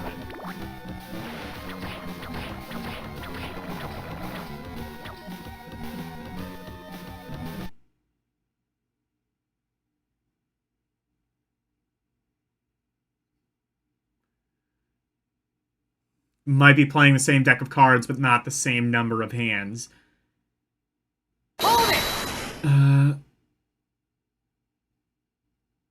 It's entertaining.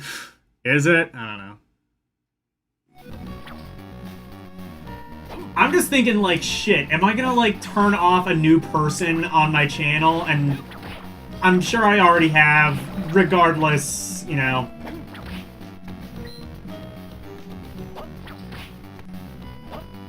Regardless, hopefully, you know.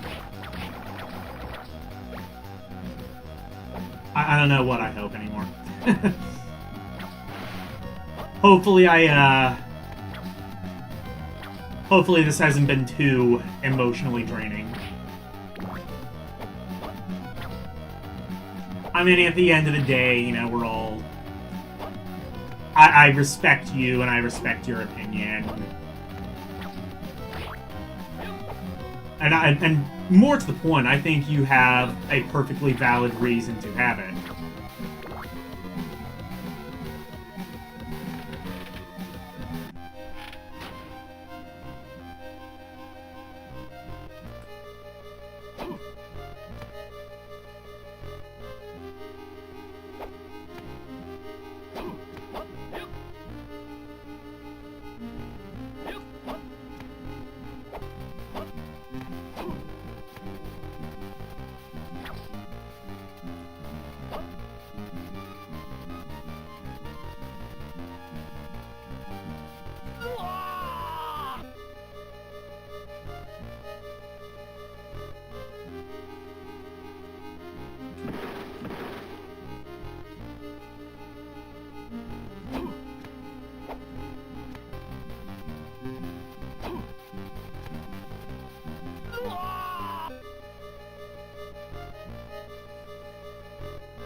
there has to be a way to illuminate this. I just don't know how.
Go elsewhere? Well,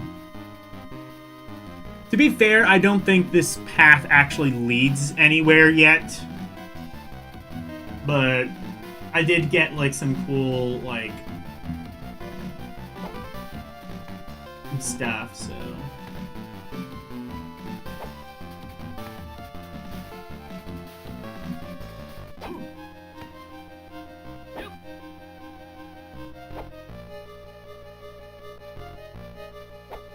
But yeah, I don't think I was actually supposed to come here first. So, Stakes, what kind of, what have you been playing lately?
Oh, shit.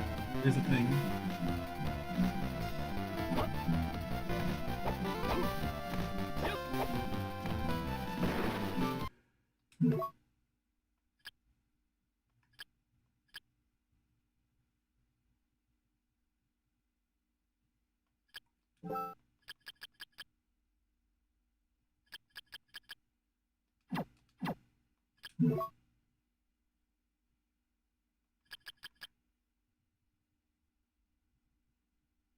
Oh, hint card 2. The eyes of the goddess statue point to a secret passage. Oh. I think I actually do know what to do. If I remember right, it's like that bit in Symphony of the Night where you have to...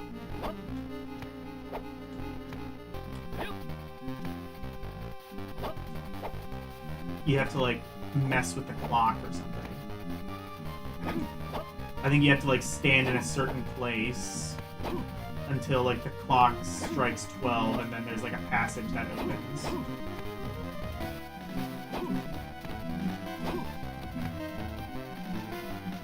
Where is that, though? I don't think it's here.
You played Critical Blow PS1 earlier today. Even had a theatrical story mode.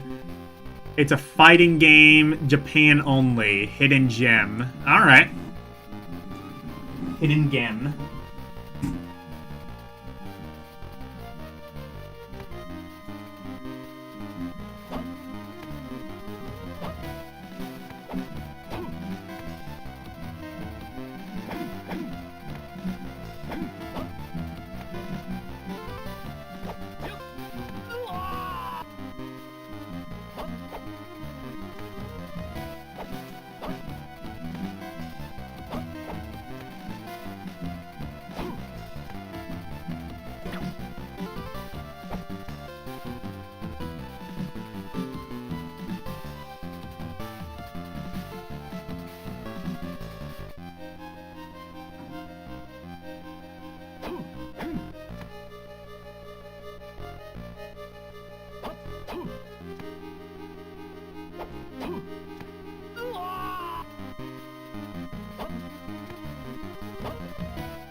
I'll tell you what, if you do enjoy this, I have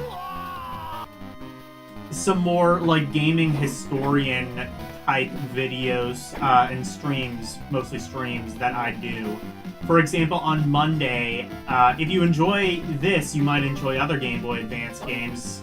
That's why, in fact, the entire reason I am playing this is because I am ranking this on a list of Game Boy Advance games, and this and Aria of Sorrow are both outstanding games. I'm just trying to decide which one is better. I think all throughout I've kind of been leaning towards Aria, but I do want to kind of see this game through just so I can be absolutely sure. And currently, Aria is above this. But I just think that Aria is just, I think, a little bit more fair. Generally speaking, like for example, like it has more save points.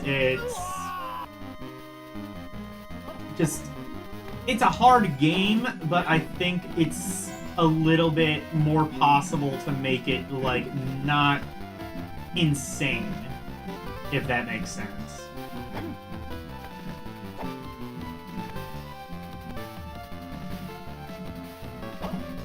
And I think that and more so, I think that the difficulty curve is a little bit slower, and I think that and for that matter, a bit more natural.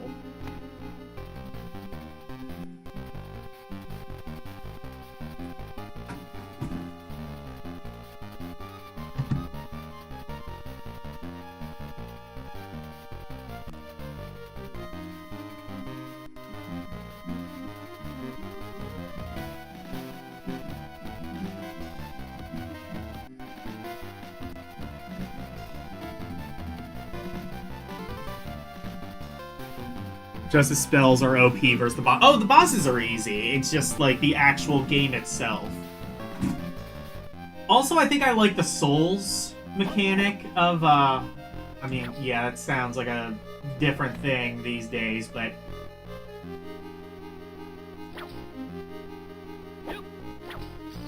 No, like how the souls work in Castlevania, I think I maybe like that a bit more than what Harmony of Dissonance is doing. Not that this is bad, I think I just prefer one system over the other as a point of, like, personal preference.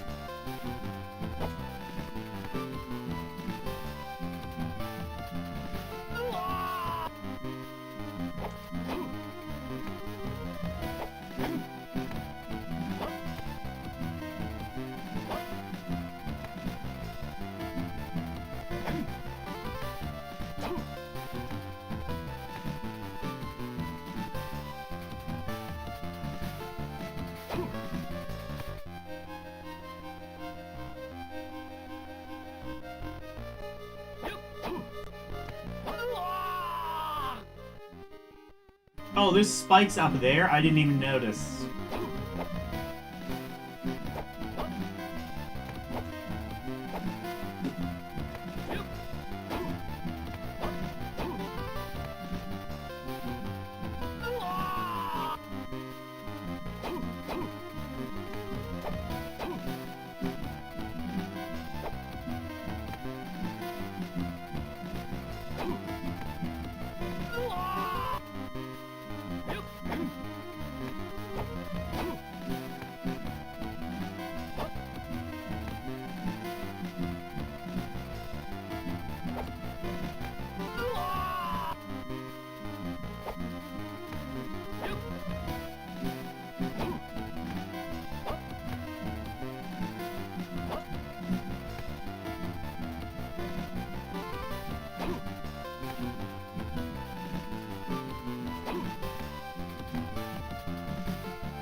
In all fairness, I think like this bit turned out to be entirely optional.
I just don't have the... Yeah, I don't have the ability to navigate the area yet.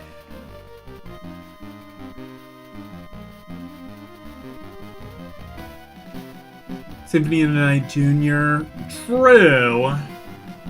It is Symphony of the Night Jr. a little bit, but, I mean...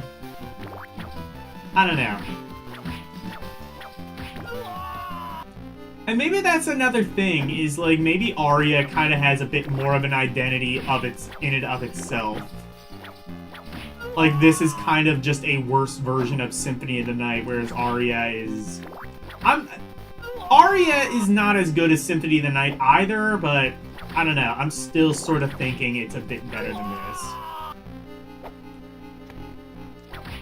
Again, though, I do want to... I don't know if I'm going to beat the game, though, because, like, this game is kind of frustrating.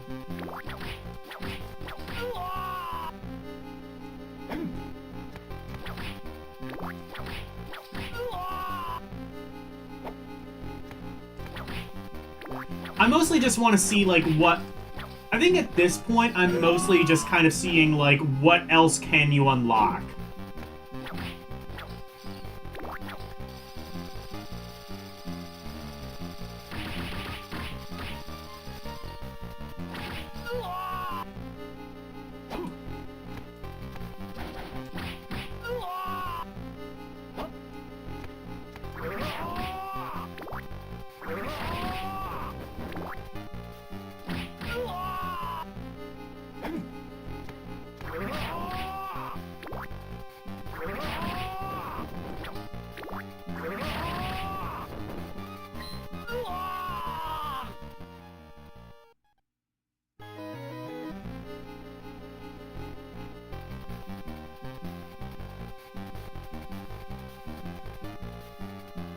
Hey, Ronnie.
Oh, it's not letting me up there again.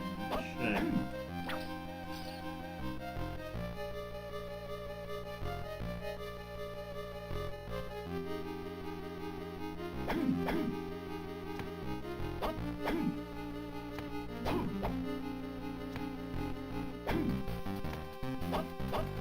So I guess I have to go here. I guess there is something I have to do here? I don't know.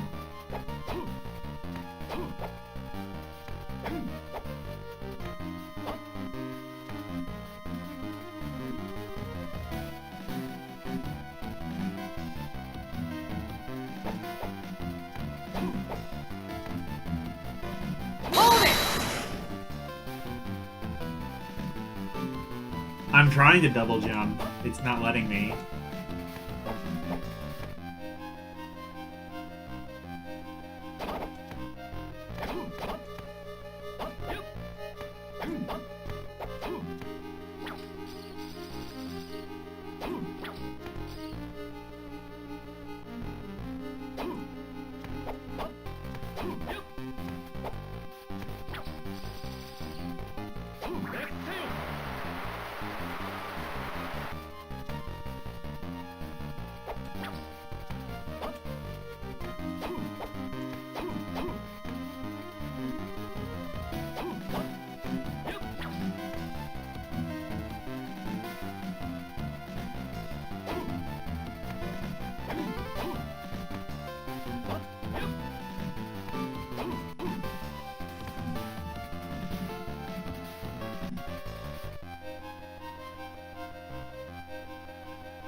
On the right side, there's a platform.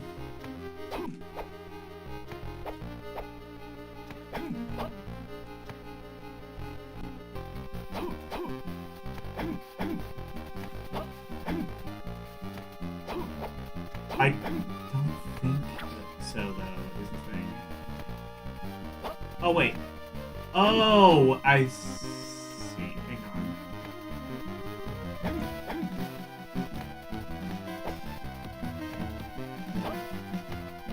on. Okay, yeah, I didn't notice that. Okay, that's how you get up there.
Oh, okay.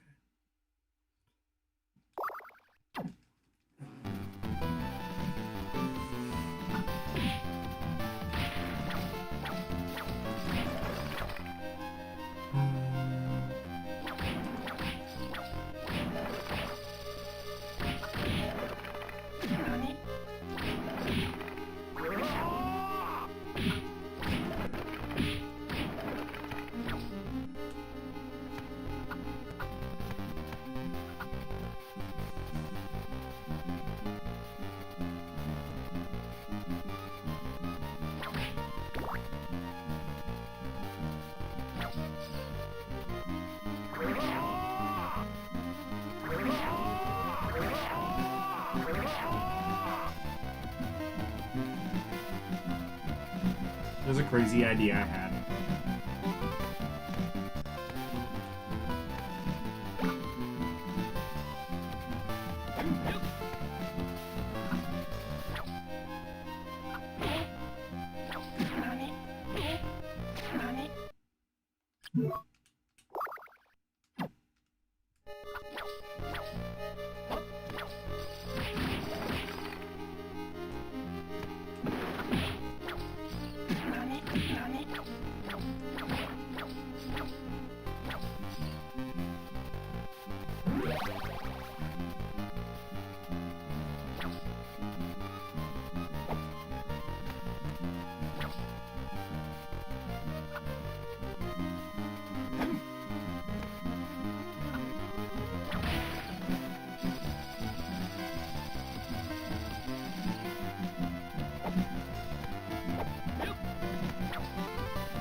Just beat Itoli Princess. Never heard of that game.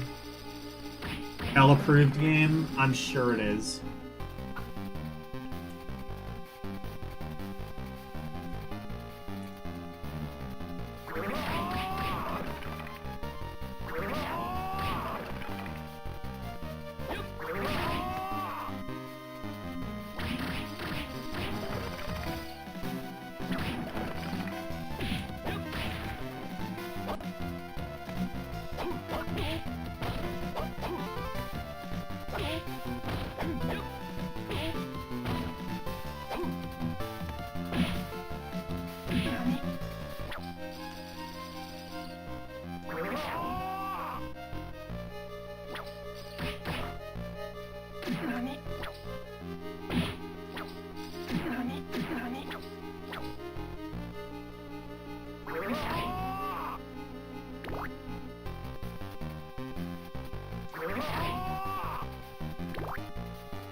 the upgrades and stuff that I got.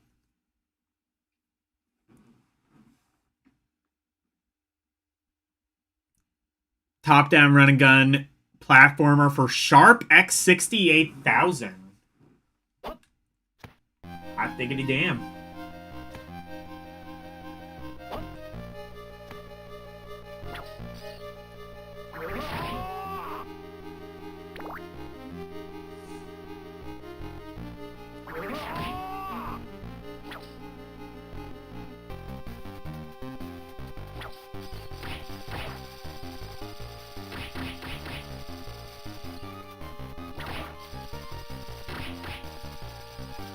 I'll say this, I don't think there's any universe where it could be... Oh, shit, I just noticed this. I don't think there's any universe where, I haven't been here yet, I don't think. I don't think there's any universe where this could theoretically be any more... where any less than second place. Because, like, the game that's right below this is Advance Wars on GBA, and that's a really good game, too. I've not played much of Advance Wars, but I can tell you this is better from what I've played. But Advance Wars is really good. Advance Wars is a good RTS for people who have never played RTSs. I do want to get into Advanced War at some point. I feel like that would kind of be...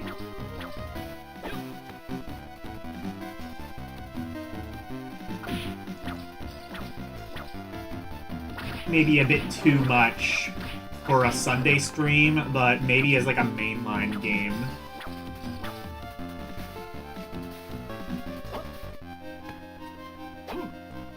One of these crazy old days.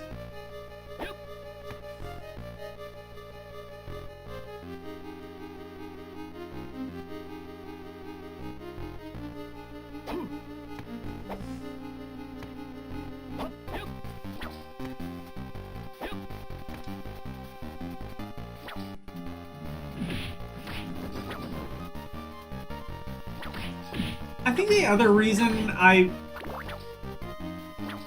not sure as much about this is because, like, it doesn't have, like, the cool secrets and shit that Symphony had. So it kind of... it just, again, makes it feel more like a watered-down version of a good game, as opposed to a good game in its own right. Like, when I play this, I have to compare it to Symphony of the Night. Aria... sort of as well, but not as much. Not as directly as with this.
Yeah, X68000 is definitely a very underrated computer.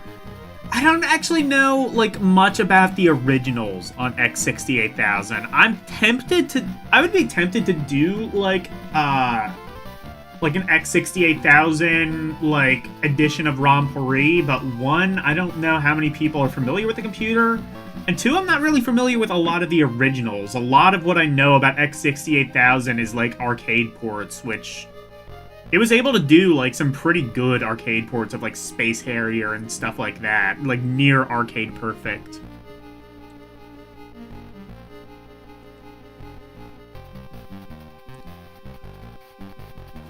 X68000 is a computer I don't know much about, but I would like to learn.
It's locked with a magic spell. Shit.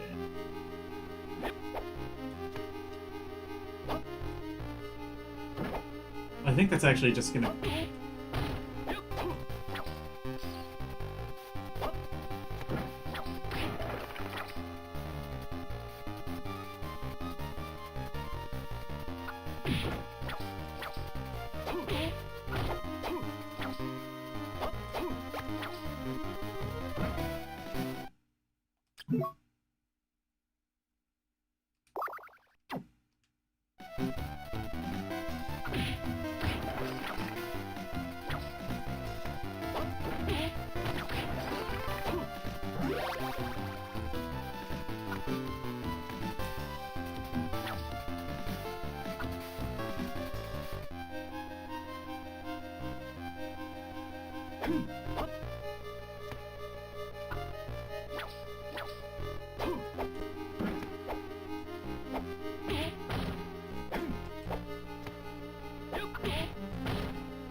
Total map completion is about 200%. Yeah, so I assume, like, there's this, and then there's...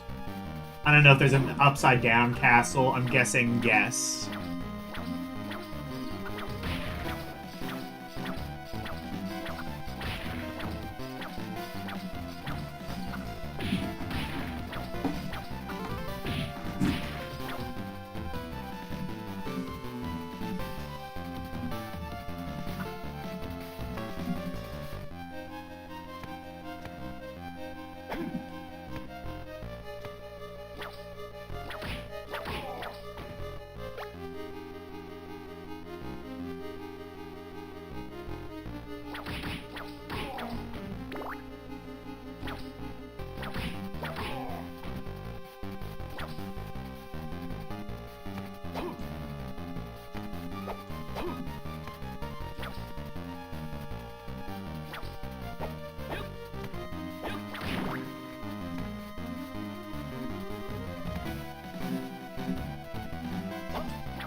Oh! Boss! I found another boss.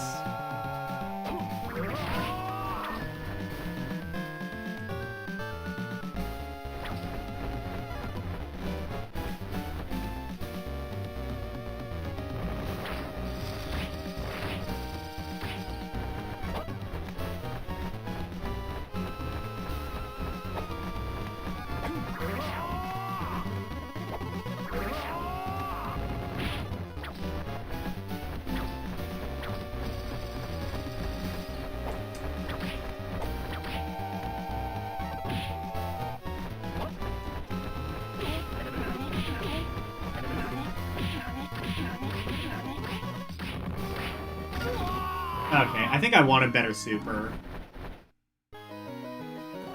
I'll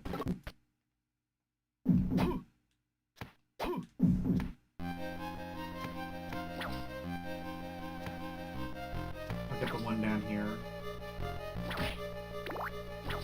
This one.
Looks like there's actually quite a few ways I can go with this.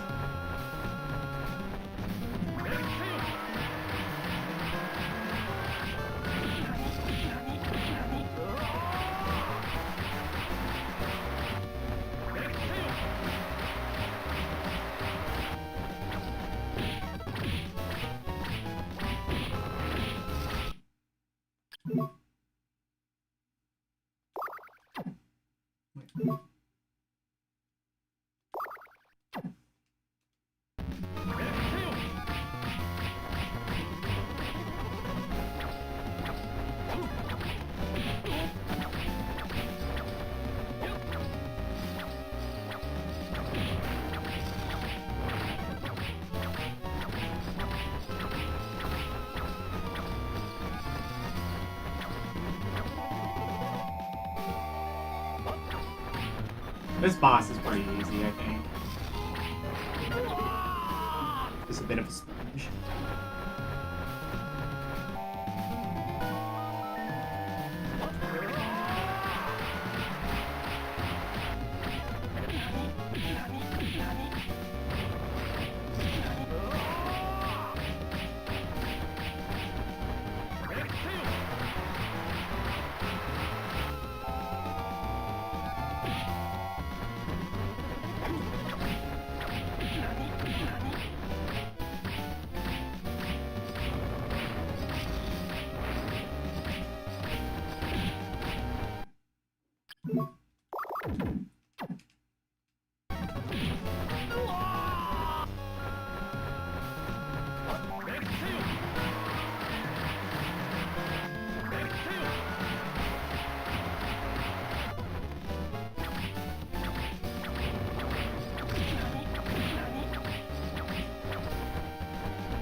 Alright, here we go.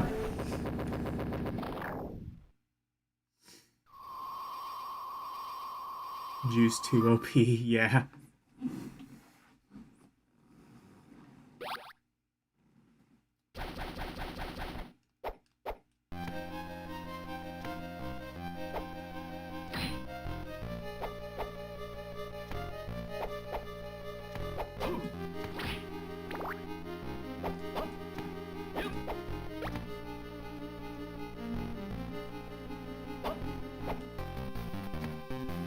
You know what? I am going to go back and save. Because I do not trust there being another save point close to me. In fact, there almost certainly won't be.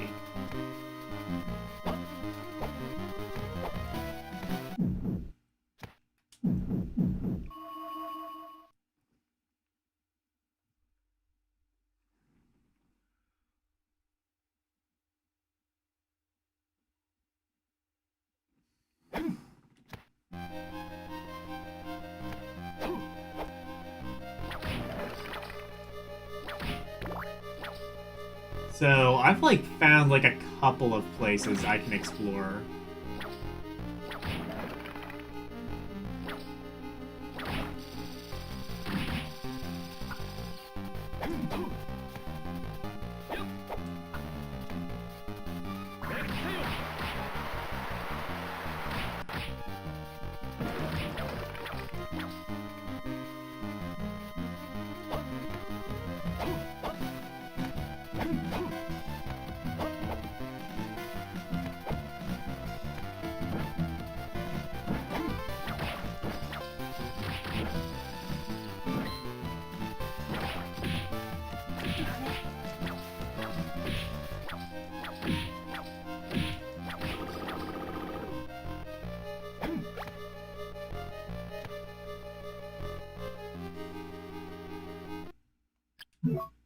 What is elixir?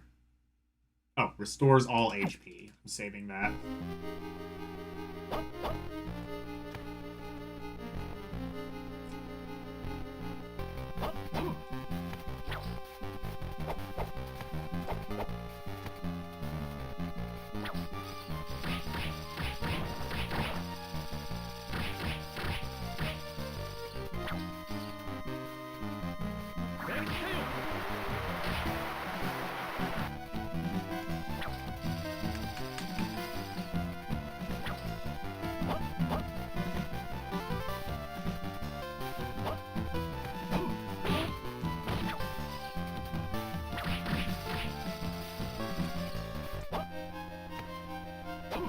I can't imagine there being, like, too much more, at least to the forwards castle.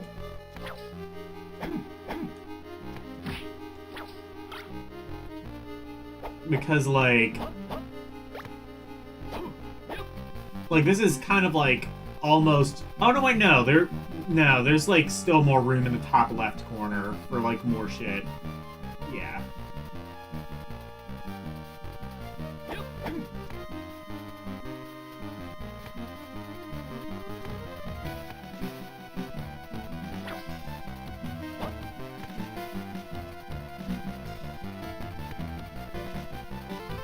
Oh, I can learn to fly? So it's like Symphony in that regard as well? Alright.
Arya was the one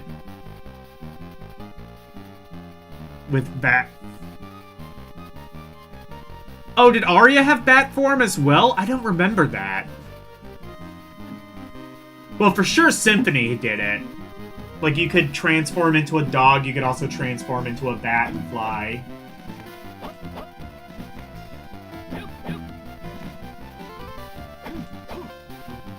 Unless I am getting... No. Am I getting confused with Arya? I could have sworn I remembered transforming into a bat in Symphony of the Night. Am I, like, gaslighting myself now? Is this, like, some Mandela effect shit? Now I'm insecure. I'm insecure of my own memory.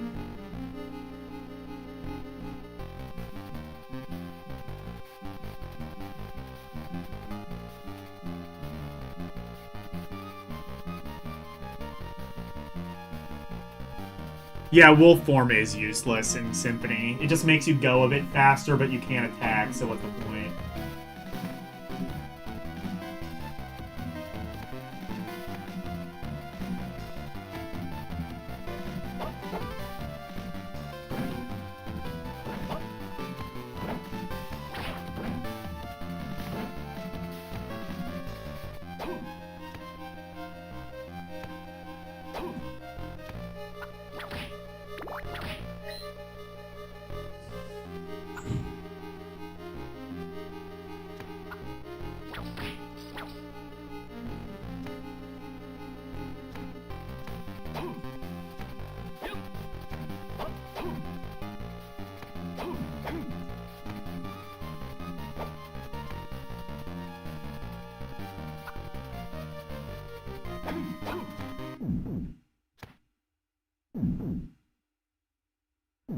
That change goes all the way forward on Symphony of the Night Saturn.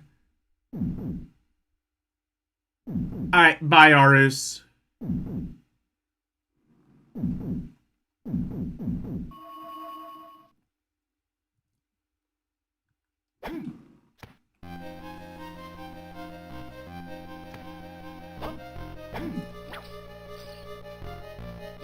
Have a fun little stream.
I just want to make sure there's nothing else here that I should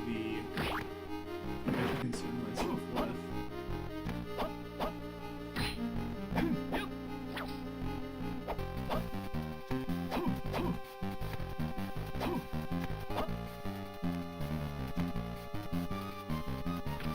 Alright. This is good.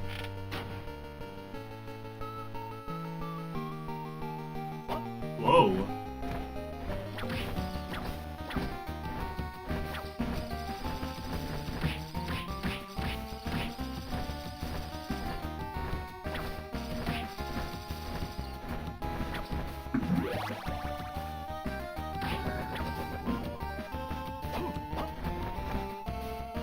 This music is interesting.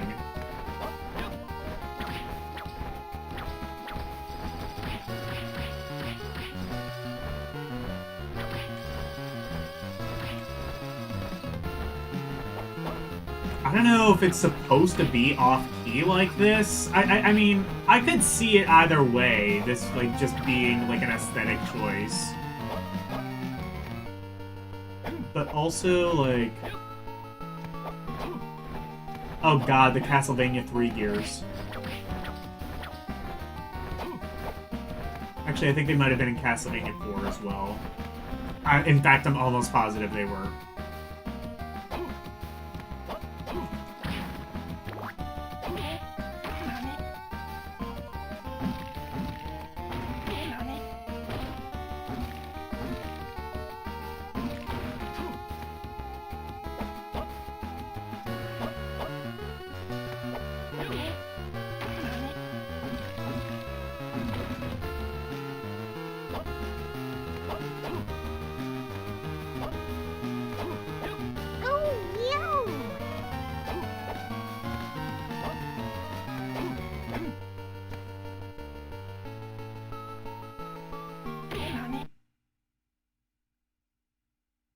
Ronnie said, why are my animated chibi sprites fighting full-size people who don't move?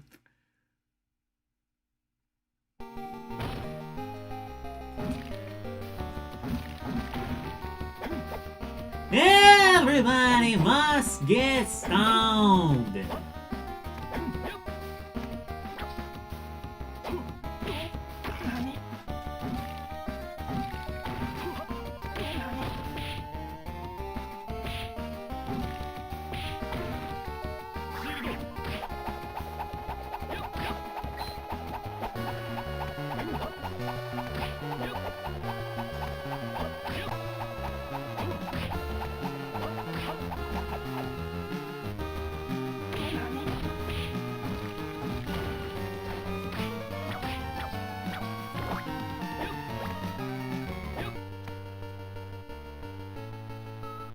Another hint card.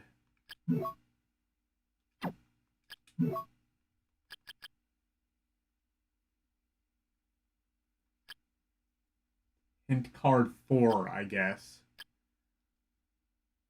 Some spells can be cast multiple times. So what are spells? Wait.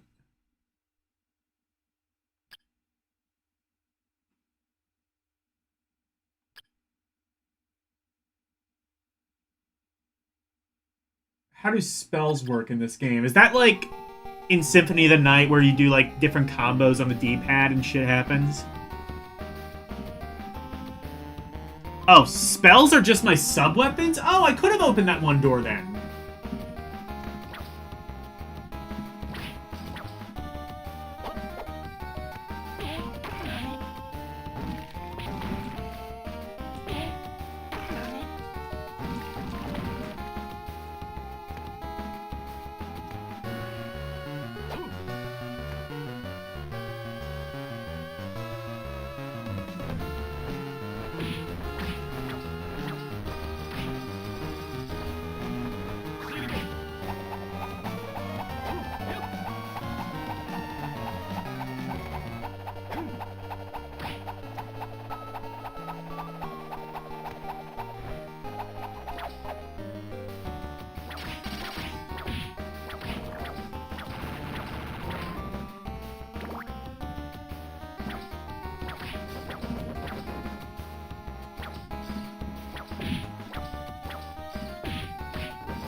Wait.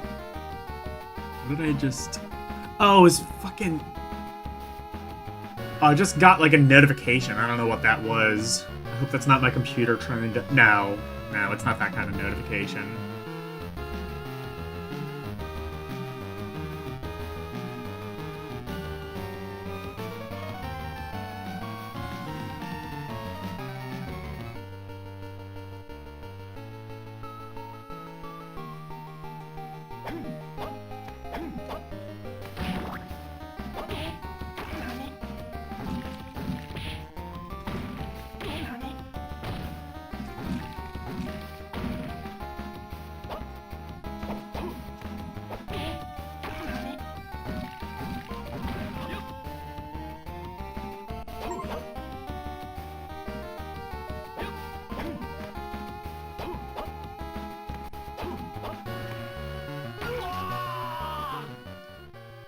Shit.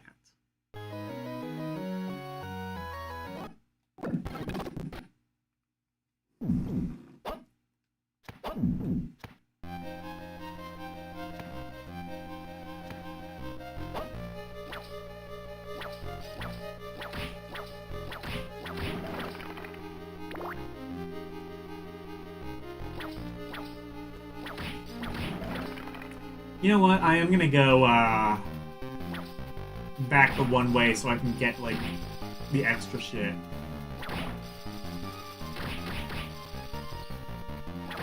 And also so I can just unlock as much of the map as I can.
You know what? Nah, I'll come back to that later. I'll just go to the clock.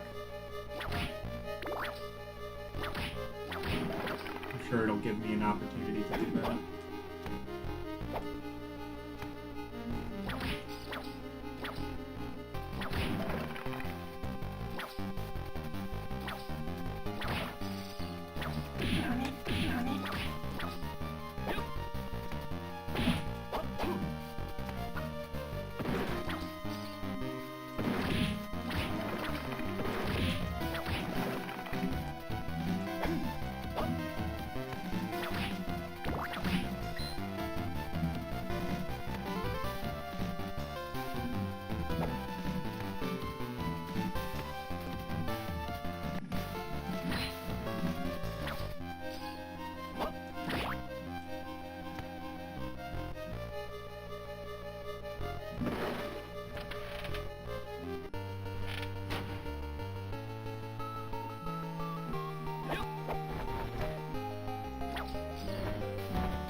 Let's go all the way down first, actually.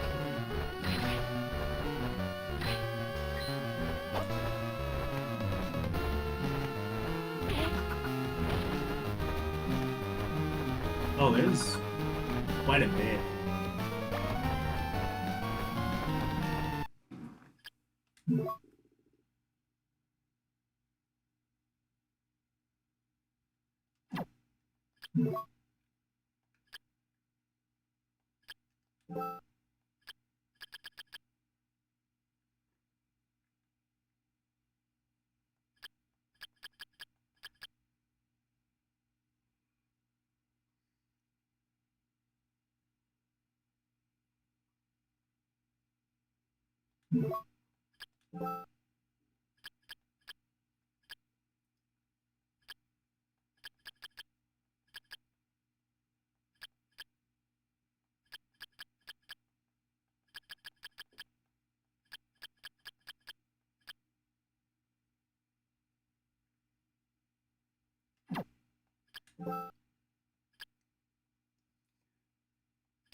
Okay, I want that then.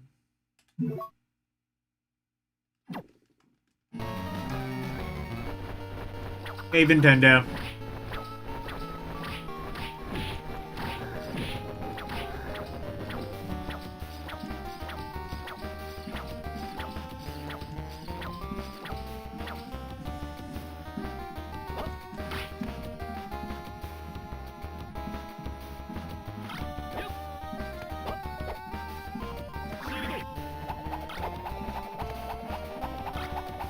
Oh yeah, I want this one.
Ooh.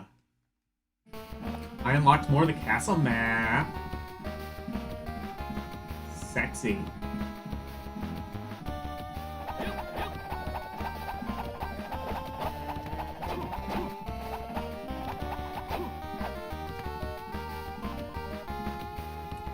I like how maps work in these Metroidvania games. Like, I say that as compared to something like Chocobo Dungeon, where, like, if you get the full map, like, it's hard to tell where you are, where you've been, and where you have yet to go. So, like, if there's ever, like, a full map thing, I'll usually just, like, drop it. I won't use it.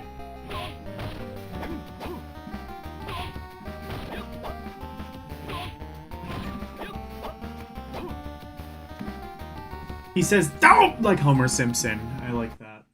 No,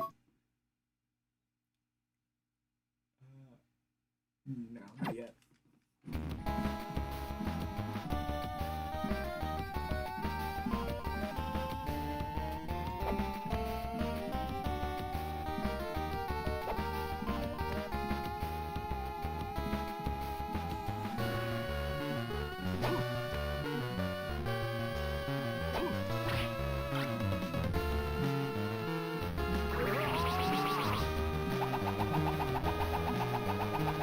Oh, actually, this one is sick. Okay.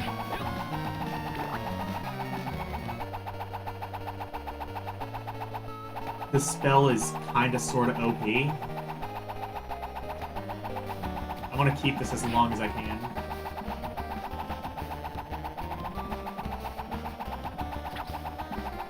How do I make it not do stuff anymore, though?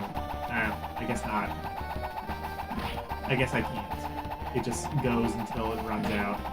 Fine.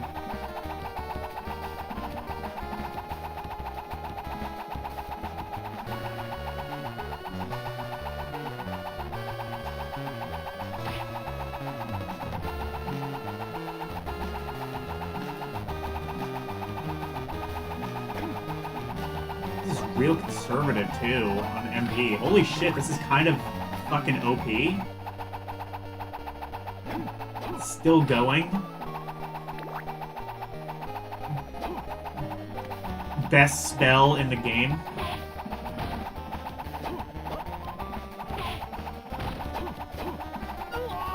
Well, can't help me with that, but...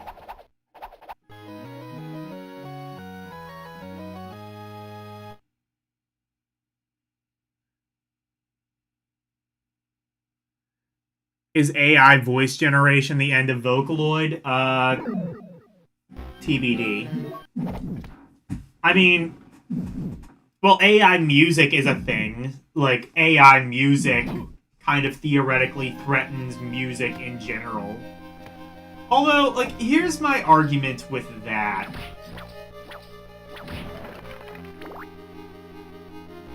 Like, the people... As I've said before, if a computer can do your job better than you, maybe you weren't as good at your job as you thought. Like, that's the thing, is like, could AI replicate, like, some kind of shitty flash-in-the-pan pop star that's, like, super processed and devoid of meaning? Yeah, easily. Could it replicate, like... Could it replicate, like, you know... an actual, like, deep musician? Like, I don't know, like Bob Dylan, or... I mean, maybe it could try. I don't think it would be successful. I don't think there's, like, something I could listen to that's like, oh, I like this as much as I like... I don't know. Like, I just use Dylan as an example, but, like, you know, you know what I mean. Like, AI pop music, I think AI kind of threatens disposable music. I think music and musicians that put actual heart and soul into their work, I think they are... about as fun as they're going to be in this industry.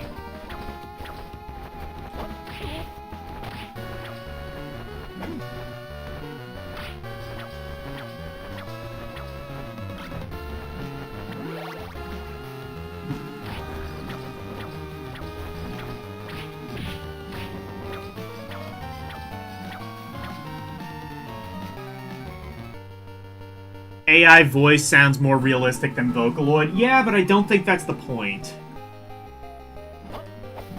I think it's kind of supposed... Like, Vocaloid, I think, kind of sounds like shit on purpose. Because that's just sort of the aesthetic. Like, the Miku songs that you send me, like, they sound like shit, and they would have sounded like... Well, they sound like shit in terms of, like, the vocal quality. And they would have sounded like shit 10 years ago. Or maybe even 20 years ago. Like, first generation Siri could probably have sounded better. But, like, that's not the point. It's kind of supposed to sound robotic and dissonant on purpose, I think.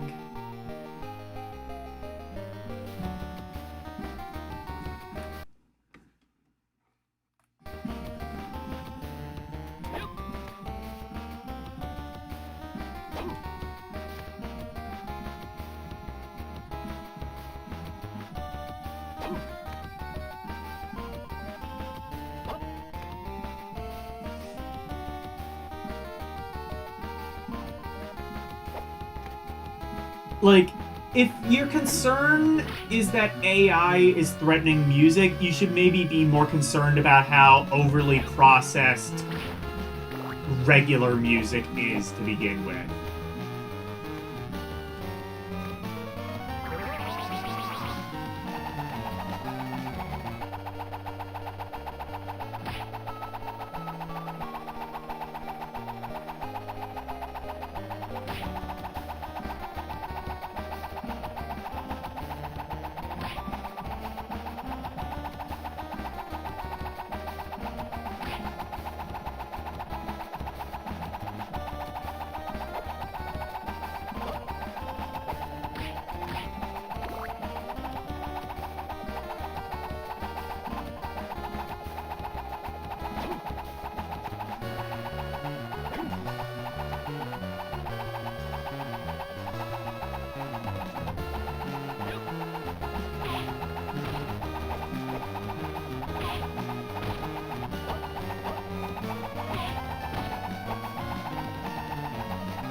Alright, what dislink?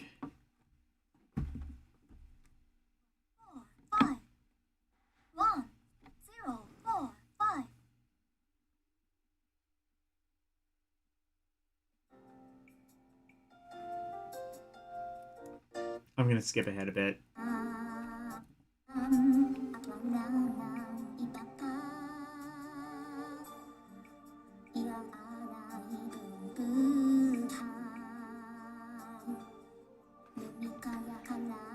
I mean, yeah, this sounds better, but again, I feel like Vocaloid is kind of supposed to sound bad on purpose. Like, the vocal quality of, like, Miku is supposed to kind of sound like shit on purpose. Because, like, the songs you've sent me, like, the Vocaloid songs you've sent me in the past, it's just like, well, if I was picking nits, I would say this sounded like shit. This would have sounded like shit based on the technology of 20 years ago, but I think that's kind of the entire point.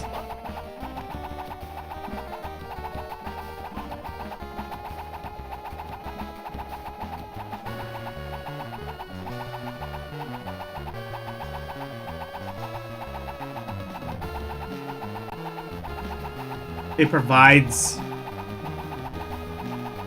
I mean, I guess, yeah. I mean, it sounds good, but...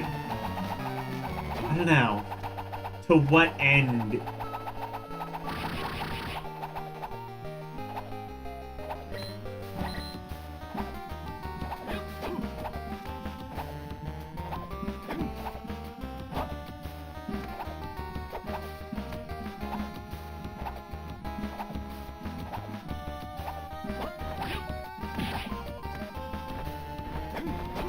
Oh, I see. So it keeps going, I think, until those little things hit something.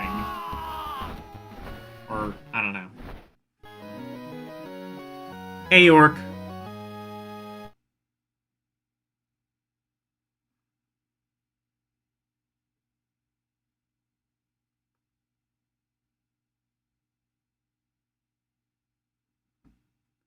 The songs you've sent me are meme responses. Okay. Fair enough.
Not much. So, am I joining you for 8 o'clock tomorrow where we're talking about FF6? Hey, Logan. Nah. Hey, listen. Logan. With this. So, is this like good Miku?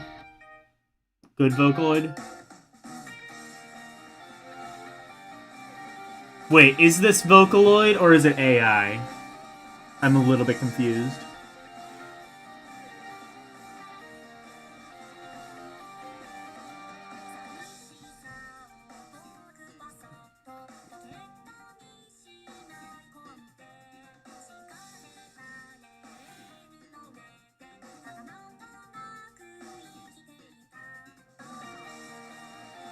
This actually sounds good as shit. So I might have to cut that part on the replay. So for the benefit of those wondering, it was a link that Game Gear Goddess sent of, I believe, a Vocaloid song. That song actually being, let me just quick check. 160 millimeter exit Wonder K featuring Hatsune Miku Vocaloid. Okay.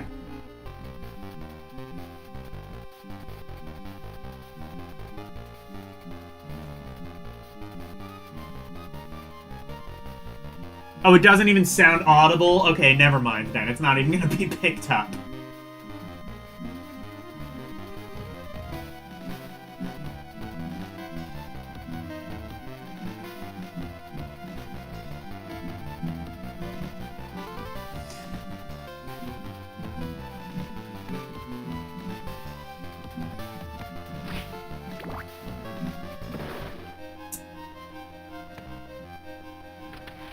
Score 1 for my voice vocal compression.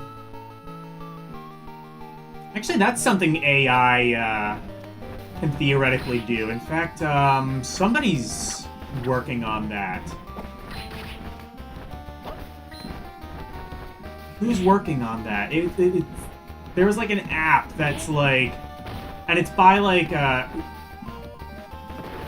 was it like Dolby or something? Dolby's doing like this AI thing where it will like, it can like edit video. Well, there's actually there's that one Adobe thing. I think it's like in Premiere. Where it like basically uses AI to like, you can like correct the audio. You can like correct the audio afterwards.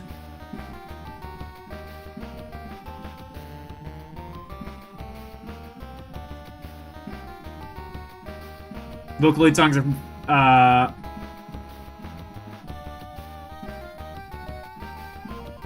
Suno AI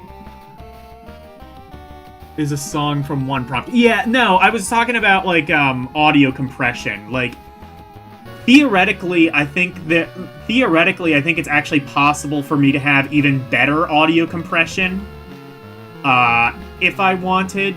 It's just, I think there's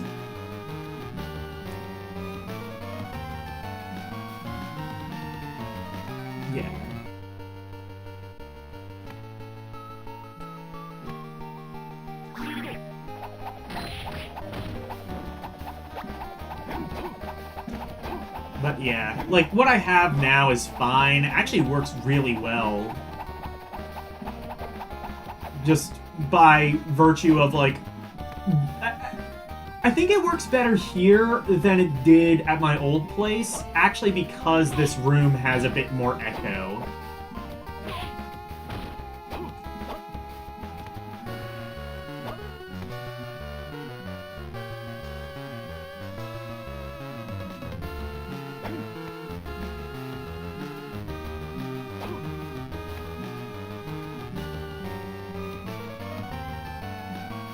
Bye, Renee.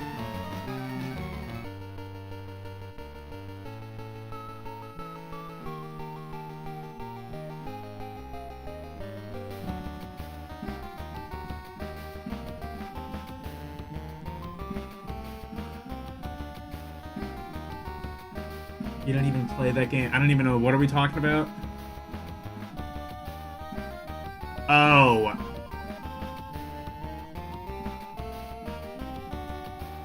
This room is from Castlevania. Oh, Castlevania 3. Yeah, that's what I was saying. Is like, this bit is like straight out of Castlevania 3.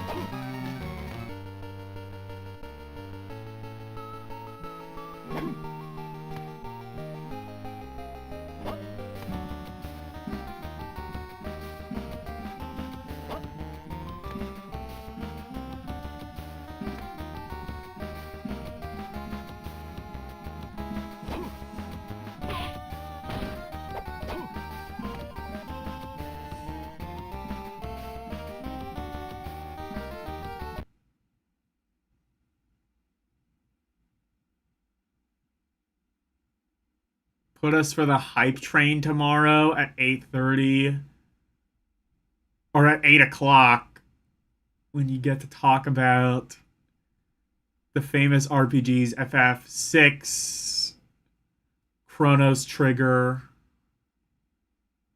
Earthbound, Legend of Zelda, Symphony of the Night. Zelda and Symphony of the Night are not RPGs. But no, I'm not interested.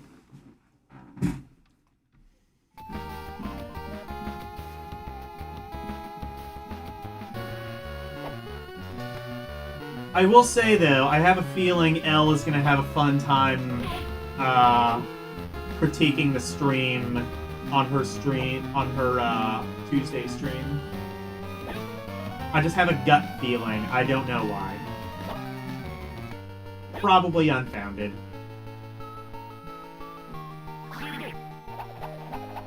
Oh, shit.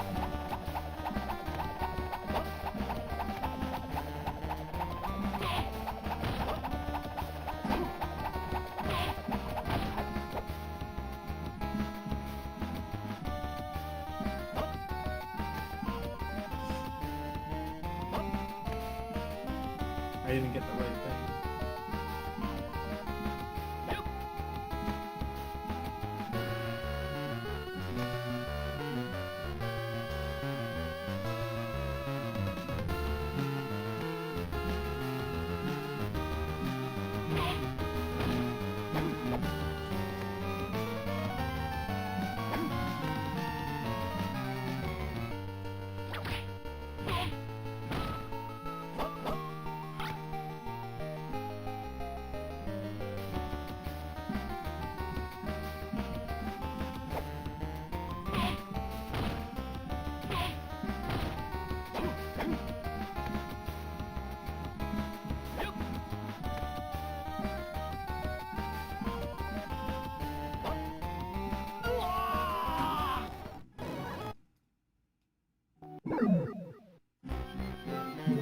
I'm gonna go through that room because I definitely want that spell because it's kind of OP. Kind of, sort of, mega OP.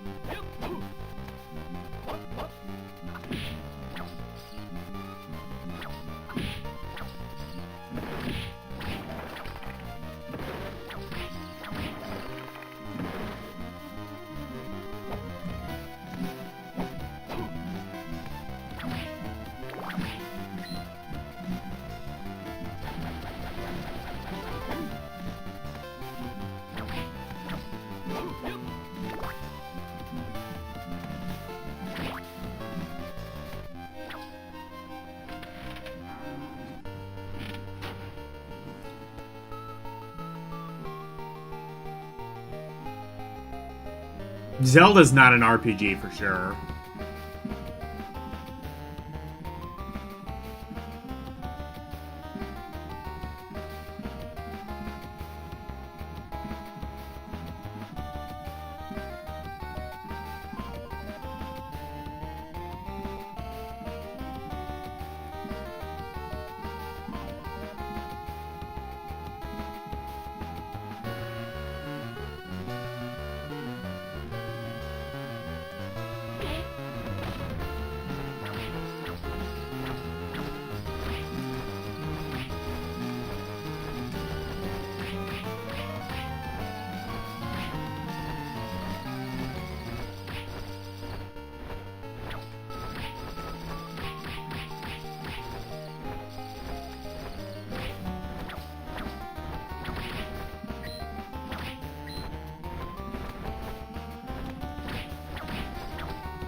Zelda RPG. It's not an RPG. It's an adventure game.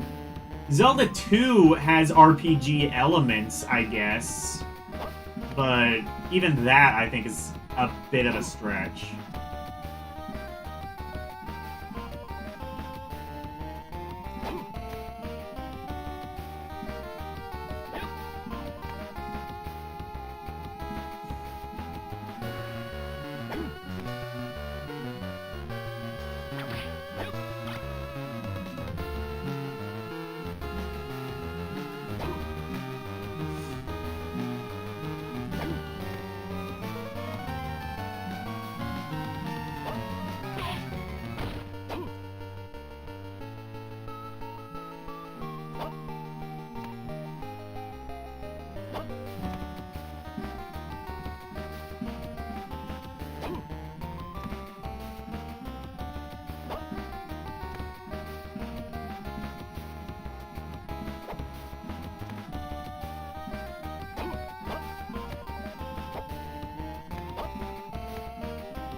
Everything is an RPG if you use mental gymnastics. True. All right, I think I'm gonna call it. I'm gonna call it a night.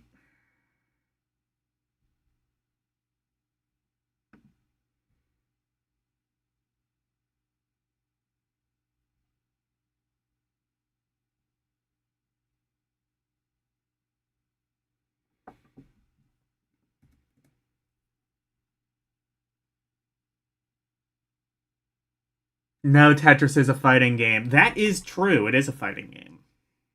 We've established this. I am going to send you.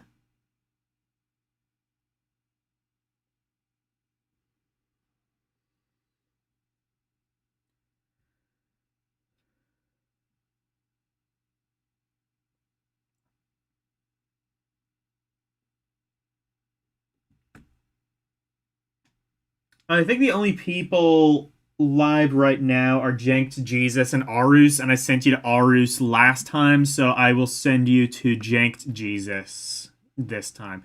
I don't think Orc has actually seen Janked Jesus. He does just retro stuff in general, but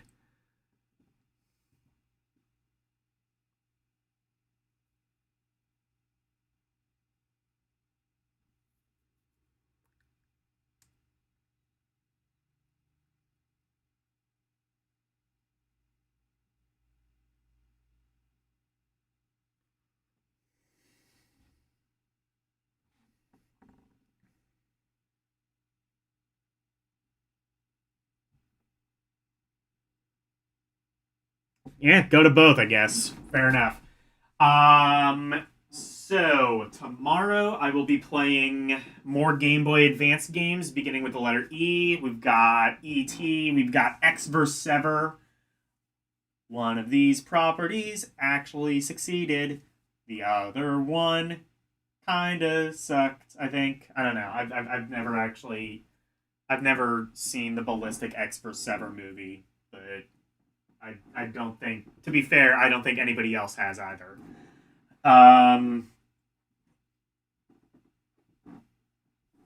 Tuesday is going to be Lunar, the Star Story Complete for PS1.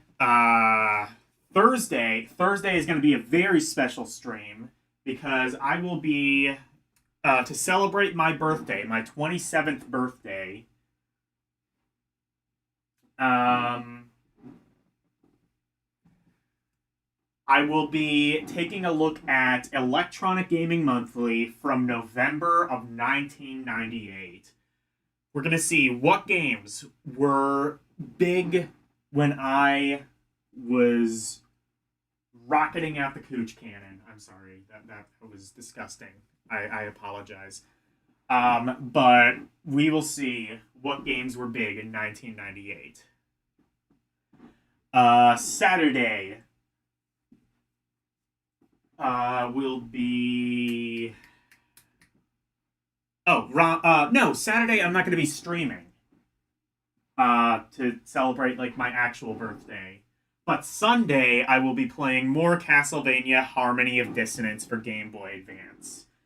So, thank you guys so very much for watching. Always super appreciated. Special thank you to my members, Arus218, DJ Ronnie G, and LCX. And thank you to everybody else for watching me tonight.